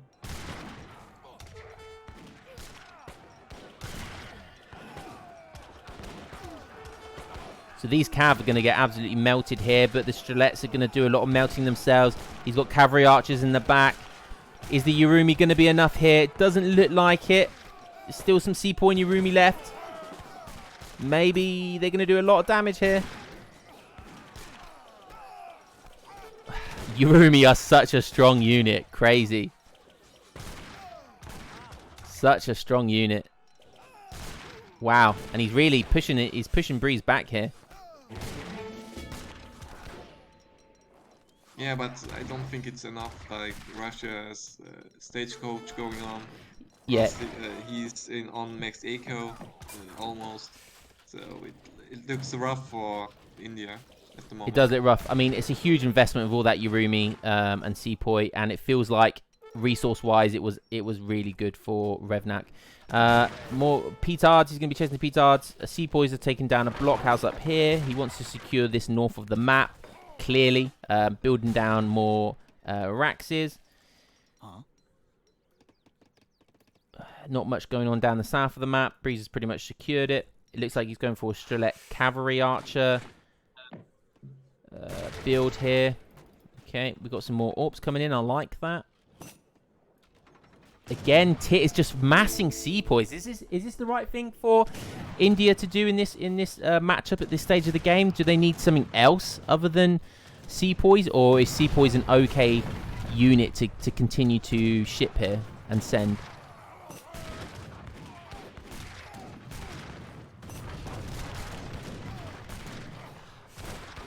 Well, maybe it is, because they're not doing too bad. Oh, the Strelette Guard upgrade comes. Look at them beauties with their backpacks. They're going hiking, look. Absolutely beautiful. Don't often see Strelettes in Industrial, I have to say. So it's really nice to get to see them like this. Yeah, they're going camping in the woods. Beautiful. So they're cleaning up most of the sepoy. Some reinforcing sepoys coming in now from Tit's base. More rice paddies down. Great siege stuff. Great raid coming in here from Breeze. AWPs are going to absolutely melt these villagers. The Carney Martyr's still only on 200 HP, so he hasn't actually repaired it. And if Breeze sees this and identifies it, it will take literally seconds to take this down with the siege of these AWPs. Literally only 3 AWP hits. He doesn't, which is a shame, and that would be a huge pickup on that. I feel like if Tit's seen that, and he's going to want to get that repaired very quickly.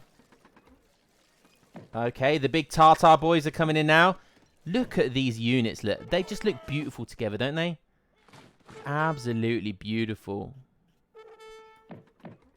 You love to see it. You love to see it. Yeah, it looks really nice. That's for sure. Oh, wow. So we got a trade monopoly coming in from Breeze, which I really like. Scores looking pretty hopeless now for Tit. He is obviously going to hang on for dear life. But this is a perfect response from Breeze here, because Tit can't really push out, and it's going to force him to push out, or he loses the game in 5 minutes. So when you call the trade monopoly, as long as you've got the majority of all TPs on the map, you can call it. And it's going to have to force a response from Tit, and he's going to have to take down, I would say, 2 TPs, is it? Yeah, which is going to be a struggle for him, because he doesn't have a lot of siege here. He has Disciplined Gurkha and 16 Sepoy, which isn't going to be enough. He could try and run around and siege trading posts, but he's got cavalry archers, which have just got superior mobility. So it's going to be difficult. So 2 kind of fights going on here at the same time. Strelettes versus Gurkha and Cavalry Archer versus Sepoy. 3 fights going on here. Now the AWPs are down here doing a lot of raiding as well. It looks like the Redcoats are going to clear that up. Strelettes look to be doing okay versus the Gurkha here. It's, certainly going to be trading very well against the Gurkha, pushing them back. Cavalry Archers are doing really well against the Sepoys as well. It's just not going well for Tit here. I mean, we've got Sepoy raid. That's really nice, but is it going to be enough? He's got frigate support, so that's going to be good for Breeze. Strelette's coming out here, down the bottom of the map. Wow, it's really kicking off everywhere around here. I can't keep track of it all. Okay, the Cavalry Archer is going to clean up. Be interesting to see what we see going on here. Maybe we'll see some raids. No, he's deciding to pull back. Strelettes are doing well down here. I mean, 144 Strelettes with 16 attack. It's just, it's not going to go well for the Sepoy there. They're almost getting cleaned up down here. Cavalry Archers are going to be sieging. More reinforcing Strelettes come against this Gurkha. It's difficult to see what Tit can do here, really. Yeah, I mean, he's just kind of stagnated at this point. I mean, what else can he do? I mean, he's stagnated on villagers. He's been on around the 60 to 70 villager mark for, you know, a vast majority of this game. We do have a sneaky Rax here, but again, it's not going to be enough, especially at this stage of the game. If we check over to Breeze, he's on 92 villagers, and at some point, he could even start to go for Imperial at this rate, which is really nice. Strelette's trading well again against the Gurkha. Strelette's sieging down here. again, I don't understand the pure Sepoy. Maybe it's because they were upgraded and that's all he could send. He is starting to make a lot of Gurkha now, though. So maybe that's his answer.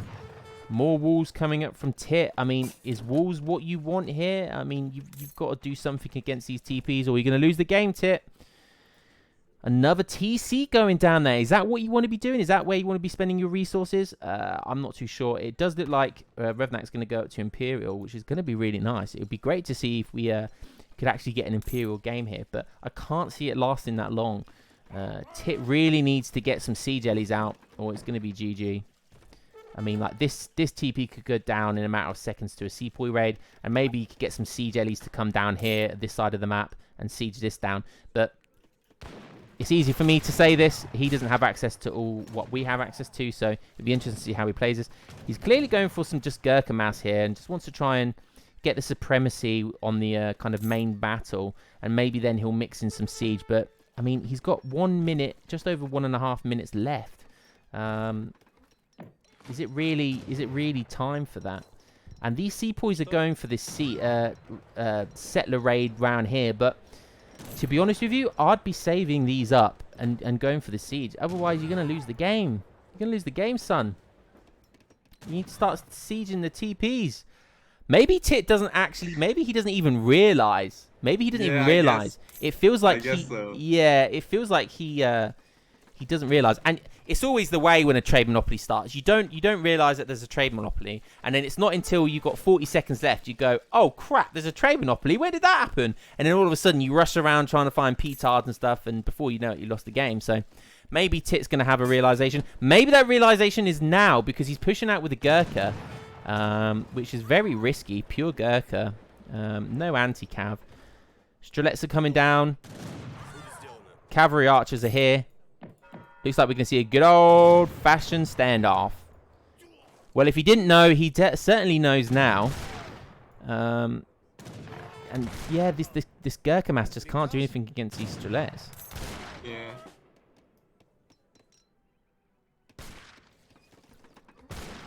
It looks GG. I mean, like, I don't see a way that Tit can destroy a TP in less than 40 seconds. And I mean, he's making more Sepoys, and there's really nothing Sepoys are going to do at this rate. His resources, he doesn't have a huge amount of resources to spend. He did just ship... Okay, we didn't get the Falcon F1, so yeah, there's nothing there that's going to happen. He has built a monitor, but again, that's not going to be... Probably not in range of the TPs. It's certainly not going to be enough to take them down. 20 seconds to go. I think it's GG, isn't it, at this point? Sepoy's going for the TP over here. It would be pretty hype if 1 TP was enough to take this down, and he managed to get it down, but I think you need 2 TPs. I think you need to take down at least half for it not to go ahead. But he's only got 4 seconds. Wait. It go... Ah! I thought for a second... What? I thought for a second 1 TP was going to be enough, but it wasn't, so... oh, well, it doesn't because he had 4. Okay. Yeah. So it was close for a second. Yeah. I thought for a second that it might be the case, but no. GG's been called. Yeah, I mean, that was a pretty long game. Don't have much to say other than well played to Breeze again. He played it really well. Tit at one point was close to bringing it back. He turked very well, but yeah, it just wasn't enough. And I think it was just the war of attrition at that stage. If we look at the village account, yeah, Breeze did really well here. Yeah. Resources. Yeah, I mean, Breeze was pretty much ahead the majority of the game and kept his lead. Well played. Hitting Imperial at the end there as well. Just it's always the icing on the cake when you get the Imperial age up, isn't it? Yeah, it's just for the flex, I guess.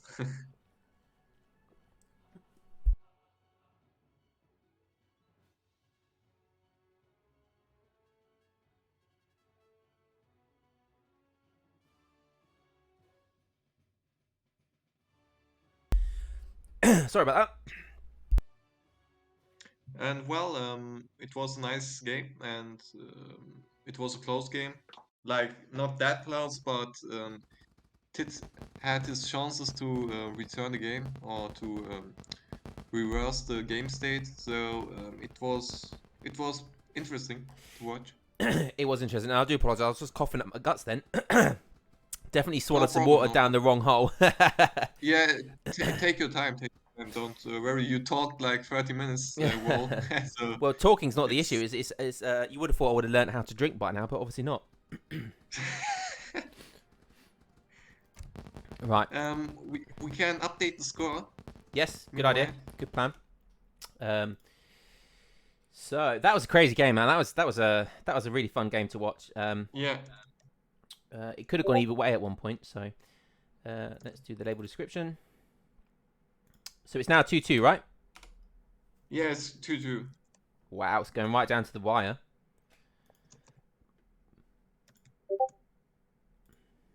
So I believe, and I'm just reading chat right now, and I saw that, Jesus. I saw that. And I'm always getting things into the wormholes. what can I say? He's not wrong. But we'll leave it at that before we'll keep it PC. So we're on to game 5 now, right? Yeah. Crazy. Well, it's nice to see 5 games played in a series. It is. It shows that it's very close. It's really nice to see that it's gone right down to the wire, and it's nice to see that the guy that knocked me out is taking it this close with Breeze. So I feel no shame in losing to Tit. GG no foot signs 1 minute, says Tit. Oh, what did he say there? Sorry, I missed that. In the chat. GG no foot signs minute 1. It was maybe stayed or right down in the last game. It tends to be from the last game, doesn't it? It normally happens from the last game. But I'll tell you what, I'm really excited because we get a Snobberlocker here. We get Ethiopia from Tit, and we get Brits from Revnak. So 2 very good civs. And I believe this is how game 3 went, if I'm not mistaken. We got some interesting comments coming up from Revnak there. Yeah. But again, sometimes it can be from the last game, I believe. So probably not from this game. However, this should be a really super fun matchup. You don't see Ethiopia that often, so this is going to be a good one. It's also the rematch of game number 3. Yeah. Meanwhile. Indeed. So, yeah, it's going to be really, really great to see this. And I believe Tit won that one, so we'll see if Revnak gets the run back. And Brit's probably his strongest civ right now. And he's clearly relatively comfortable if he wants to get the rematch done with Brits. So, yeah, it should be interesting. So he's gone for early hunting dogs. He's gone for 1 mana. Yeah. He's going to be picking up a really nice wood treasure. 80 wood is very good for Brits. I still think that it's better to go TP with Brits. I don't know, but I don't like market start. Like, it doesn't pay off like a trading post. Yeah, I mean, I don't play Brits enough to really know. Whenever I play them, I just always go for standard 2 manas. That's the way I like to play them. But I mean, that 80 wood, wow, that's going to be really good. I mean, he even has the option to put 1 villager on, which is probably what I would do right now, is put 1 villager on wood and try and chop for that 40 wood to get that extra mana. I don't know if you think that's a good or a bad thing. I feel like good. Yeah. Go on. It's a good thing to do, but maybe you can find some, I don't know, 30 wood treasure or something on the map. Like, what's that? Oh, well. Not now. So this thing is pretty crazy. It absolutely shreds explorers. Where did you find them? Yeah, I mean, yeah, it's a treasure on this map, isn't it? And it's like the best treasure ever, because I mean, imagine having just one of these in Age 1. It's absolutely insane. Not to mention that it's relatively easy for these explorers to pick them up because they have an incredible special ability. But yeah, I mean, Breeze is going for standard 16 age up. I personally would have liked to have one villager chopping wood for the extra 40 wood to get another mana, and then going up with 17 vills, and there would have been no delay. And I think ultimately that would have led to 18 vills and an extra 10 pop space. But you know, Revnak's a better Brit player than I am, so I'm sure he knows what he's doing. Yeah. Can we look, please, on the deck of Ethiopia? We can indeed. So he's got Tawny IV, which is interesting. So that looks like... wow, if you look at this deck, I mean, that's pretty insane, right? I have never seen such cards before, so maybe you know them better. It almost looks like my Mexico FI Revolt deck, but even more insane. So this could be interesting. I do like Ethiopia, and I was intending to pick them up at some point, like pretty soon, like because I like their playstyle. But yeah, this could be some. I'm definitely going to get my notepad out and start taking notes on this. Particularly, if you know how I like my fast industrial stats. So yeah, this could be interesting. A nice 80 wood pickup here from Ethiopia. Hardened iron axes. I don't know what that does, but I imagine it's probably from the granary. Oh, no, it's from the market. Okay. Okay, so that hardened axes increases your wood. So it's like gang saw. Interesting. Not too much going on. He has gone for the TP. He has shipped in... I imagine he shipped 2 villagers, yeah, and 1 Aben. So I'm not sure where his Aben is. It's not out on the map, so it will be... Okay, it is out on the map. It's here. So this Aben is a great little kind of extra explorer, and it heals your explorer as well. It can heal your explorer as well, which just makes like Age 1 like really dominant with the African civs. Yeah, so no doubt he'll be getting on gold at some point because they can mine gold once you've got those houses on top of it. I can't remember what they're called though, but we'll soon see. Let's have a look back over to Brits. They've just aged up. A very defensive outpost and a very defensive barracks. Aykin is going to see this. So he's identified a very defensive play here from Brits. It would have been interesting to see what happened in Game 3 and how aggressive Ethiopia was.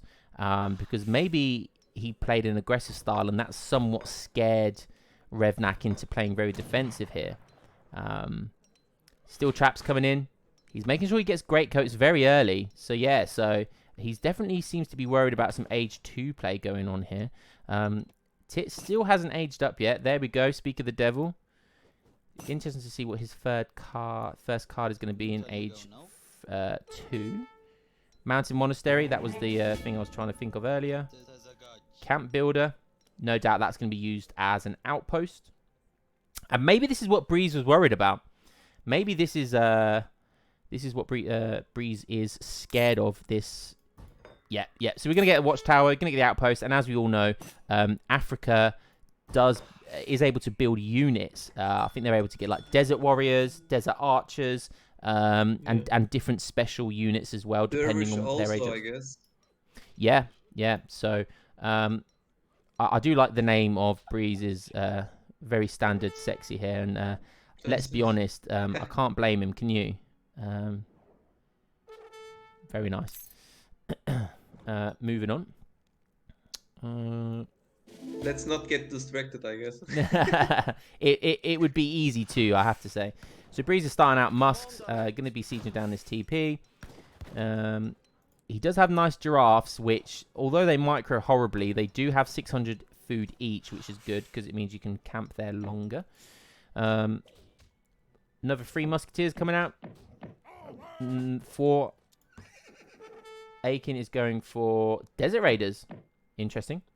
I love it so much that Ethiopia can just have a tower where you can build and where you can train units, where you have a shipment point and where you have a damage point or an outpost that does damage. This is basically an outpost, a barracks, and a stable all in one. Yeah. So that, I mean, for a free shipment that comes with an age up, it's a pretty insane watchtower. It's an insane building for Africa. Absolutely crazy. So It's like 700 wood, a stable, a Rex, and a tower. yeah. So insane. We've got 5 Desert Raiders out. He's splitting them, which is nice. Gonna try and pick off some villagers. Obviously sees that one there. Not gonna be able to take that one down by the looks of it. These musketeers need to be doing something other than running around in melee. So we do have some Gas Kenya coming in now. Interesting. Yes, Kenyans are really strong, though. They are. So this isn't a great position for Breeze. His musketeers are kind of on the wrong side. He's gonna lose a villager there. So that's a really nice pickup from Tit. Yeah. All the Desert Raiders are still alive, and as you know, he's got the Aben, so he could use the Aben to heal them up. Not sure we'll see that though. So Gas Kenya coming out here. Hopefully he doesn't lose all his calf there. Oh, okay. Hussars are going to catch it. So he looks like he's going to lose 1, and he's got 3, which are very weak as well. Oh, great micro if he catches that. Yeah, very nice. 2's likely to go down at the very least. They're the same speed as Hussars. So yeah, he really needs to take this outpost, this watchtower, down very quickly. If he manages to take this down, it's going to be a really nice pickup for Revnak, and it's going to give him so much time, supremacy over Tit, because he's then. Ethiopia is aging. Wow. So not only has he been able to get 5 Desert Raiders out, he's a shipment of Gas Kenya, and he's made some Gas Kenya as well. He's now aging up. Yeah, very impressive. Wow. And this is one of the problems, right? So, especially with the Africa civs, it's very difficult to know what they're going to do, because he just stuck a watchtower, in a very aggressive place, which says to Breeze that he's going to be kind of rushing. Okay, if you saw a Russia blockhouse here, you would expect to see units very quickly. So he's forced a really strong response that he's building lots of Musk, building lots of Hussars. But in actual fact, he's then just gone straight up to Fortress. So it's very difficult to predict what the Africa civs are going to do. So Tit's using that, to his full advantage. He's aged up. He's building Kaskania. He's making Zebu cattle. So that's interesting. Yeah. He's got lots of goats on there. He's got 1 Zebu cattle. Getting in that small trickle of influence, as are the goats. Gas Kenya, great unit. Versatile, strong attack. Not much more to say about that. Might see another TP come down here. Like, LionHeart, can you watch on the stats of Cascanians? They are a really good unit. Like, Yep. I mean, they have 4.5 speed and have 24 attack, and they are really good. I mean, they don't even cost that much. Yeah, no, you're 100% right. So 24 attack, and if you compare 15 attack with ×3 versus cavalry, so if you compare that, it's 1 extra attack, slightly less HP than a musketeer though, but better hand attack versus better hand attack in general, so, and even better against cav. So yeah, they are a very, very strong unit. Chasing off these Hussars down here. So Tit is just massing lots of Gas Kenya at the moment. There's another mountain monastery going down on there.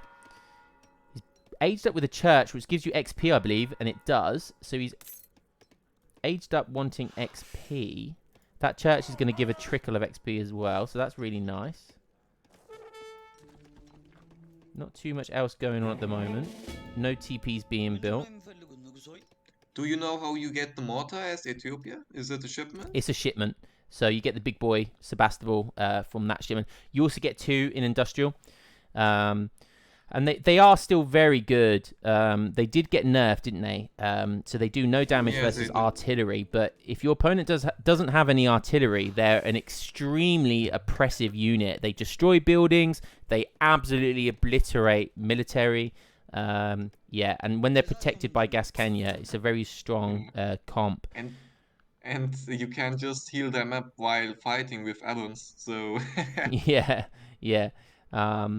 Pretty crazy. So we've got 2 Abans out on the field. They're just chilling with the Mountain Monastery.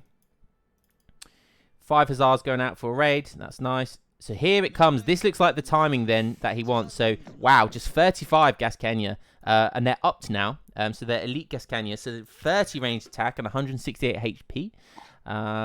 These Hussars might pick up, if they're smart, he's going to pick up a Villager and a couple of Abans, which is really nice because these Abans gather 0.72, which is pretty strong, I think, which is stronger than a Villager. So, yeah, that's a really nice pickup. We've got some Neftenia coming out there. They're the skirmisher unit. So it looks like we might see... Wow, nice pickup. 2 Abans. Great pickup there from Breeze. Probably, what, a 2.2 Villager pickup there. Some longbows coming out from Breeze. So... I mean, the thing is, Ethiopia are just so interesting to watch. It's interesting not to be on them. So we'll turn over to Revnak. Revnak is aged. Nice macro going on here. Looks like we're going to see... Okay, he's upping his musks and he's upping his longbows. So I imagine we'll see some more longbows coming in. 2 falconets coming. To be honest with you, it's looking quite difficult for Ethiopia here. Even if they get the Sebastopol mortar... That's just going to get melted by 2 falconets with good micro. He doesn't have the Abans anymore to be able to heal the Sebastopol mortar, which is a popular tactic. So I think Ethiopia are looking in a sticky situation here, not to mention that they are 5k down in score as well. Looks like we're going to have a big battle here. Oh yeah, it looks like the big fight.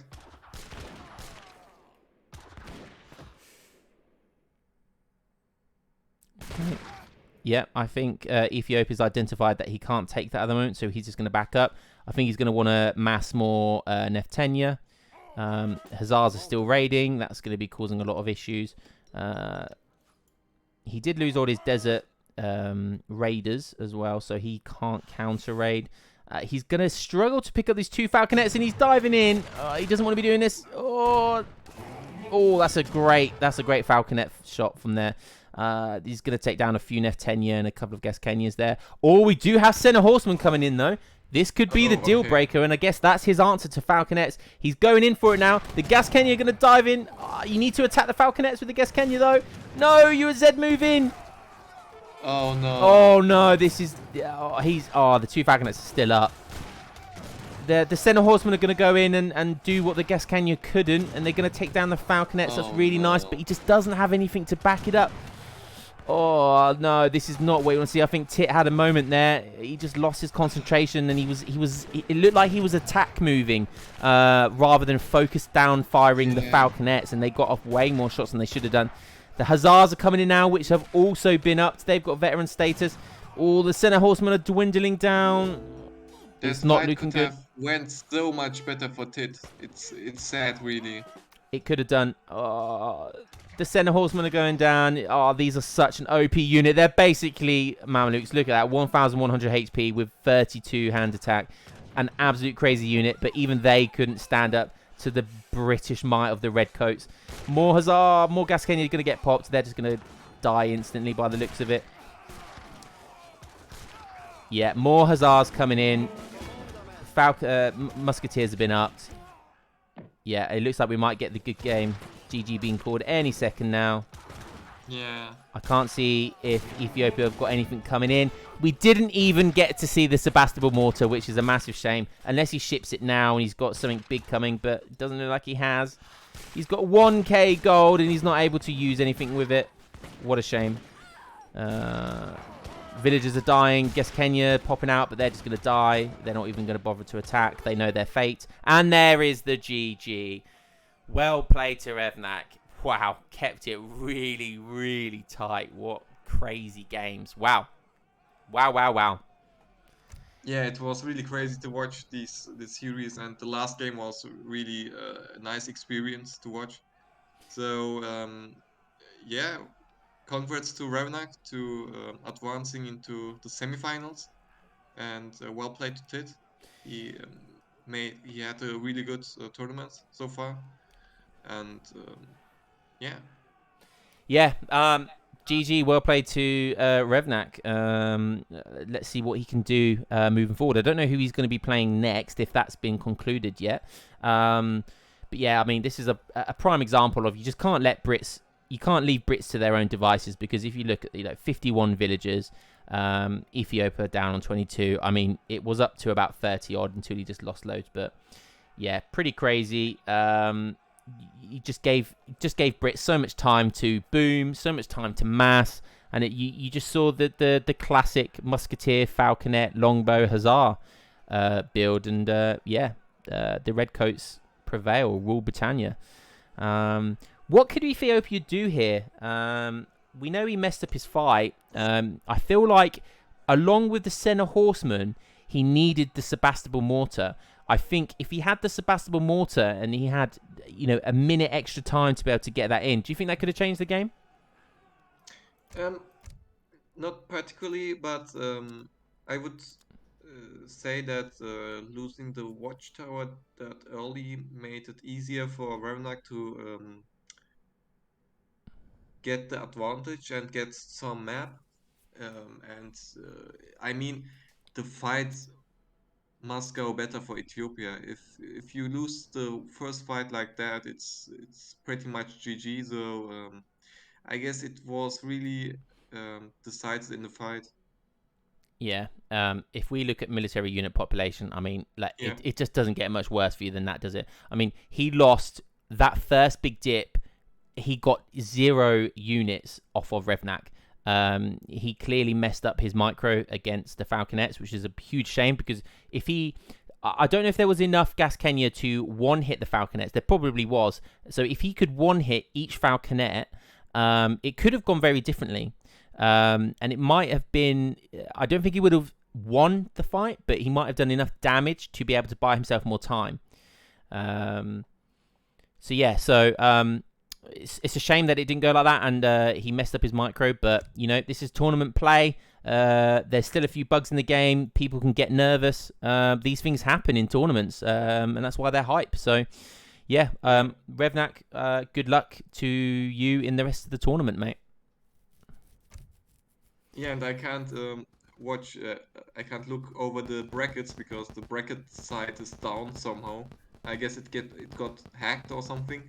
Oh, okay, fair enough. That's all I'm gonna have time for.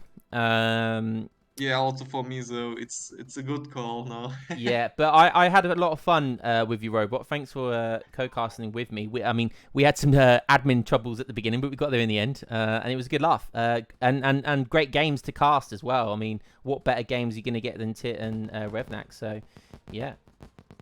Yeah, I'm always happy to cast or co-cast with you. So it's a pleasure always, and thank you for having a Sunday. Or I mean, it's Sunday, and you did say I can cast it. So it's I wanna say a big thank to you. So and for the community also. I mean, we are 100 people watching the stream, so it's a huge thing. And yeah, you did it. Yeah, no, thank you very much. That's very kind of you. And yeah, no, thanks to you, Robot. It's great. We make a great team. I think I want to say thanks to the UEC, I guess, as well, for putting on the tournament and doing all this. It's really good for the community. I'm just reading chat. GG, great cast. Thank you very much, Pug. It looks like we might see if we can get someone else to cast. So I know Revnak. I don't know if Crab got in the chat as well. Do we just quit the stream, or do we wait around and see if someone else can cast, or what's the plan? Do we just end the stream, I think? Yeah, I guess. Okay. I mean, great. All right. Well, guys, Crab wait got to Robot. yeah. Are you gonna stream? Oh man. Yeah. Go on. Come on. Let's see the Spain pain train, baby.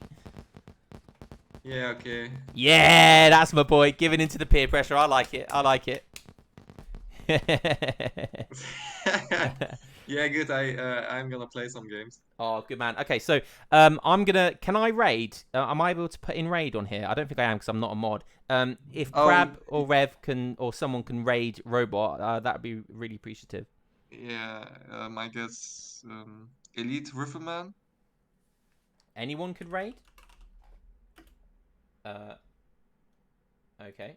I guess you can't raid because I imagine you have to be a mod to be able yeah. to do that.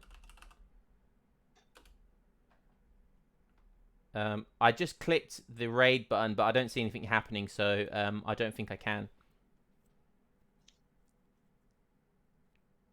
So if Crab or someone can put the raid in, that would be great.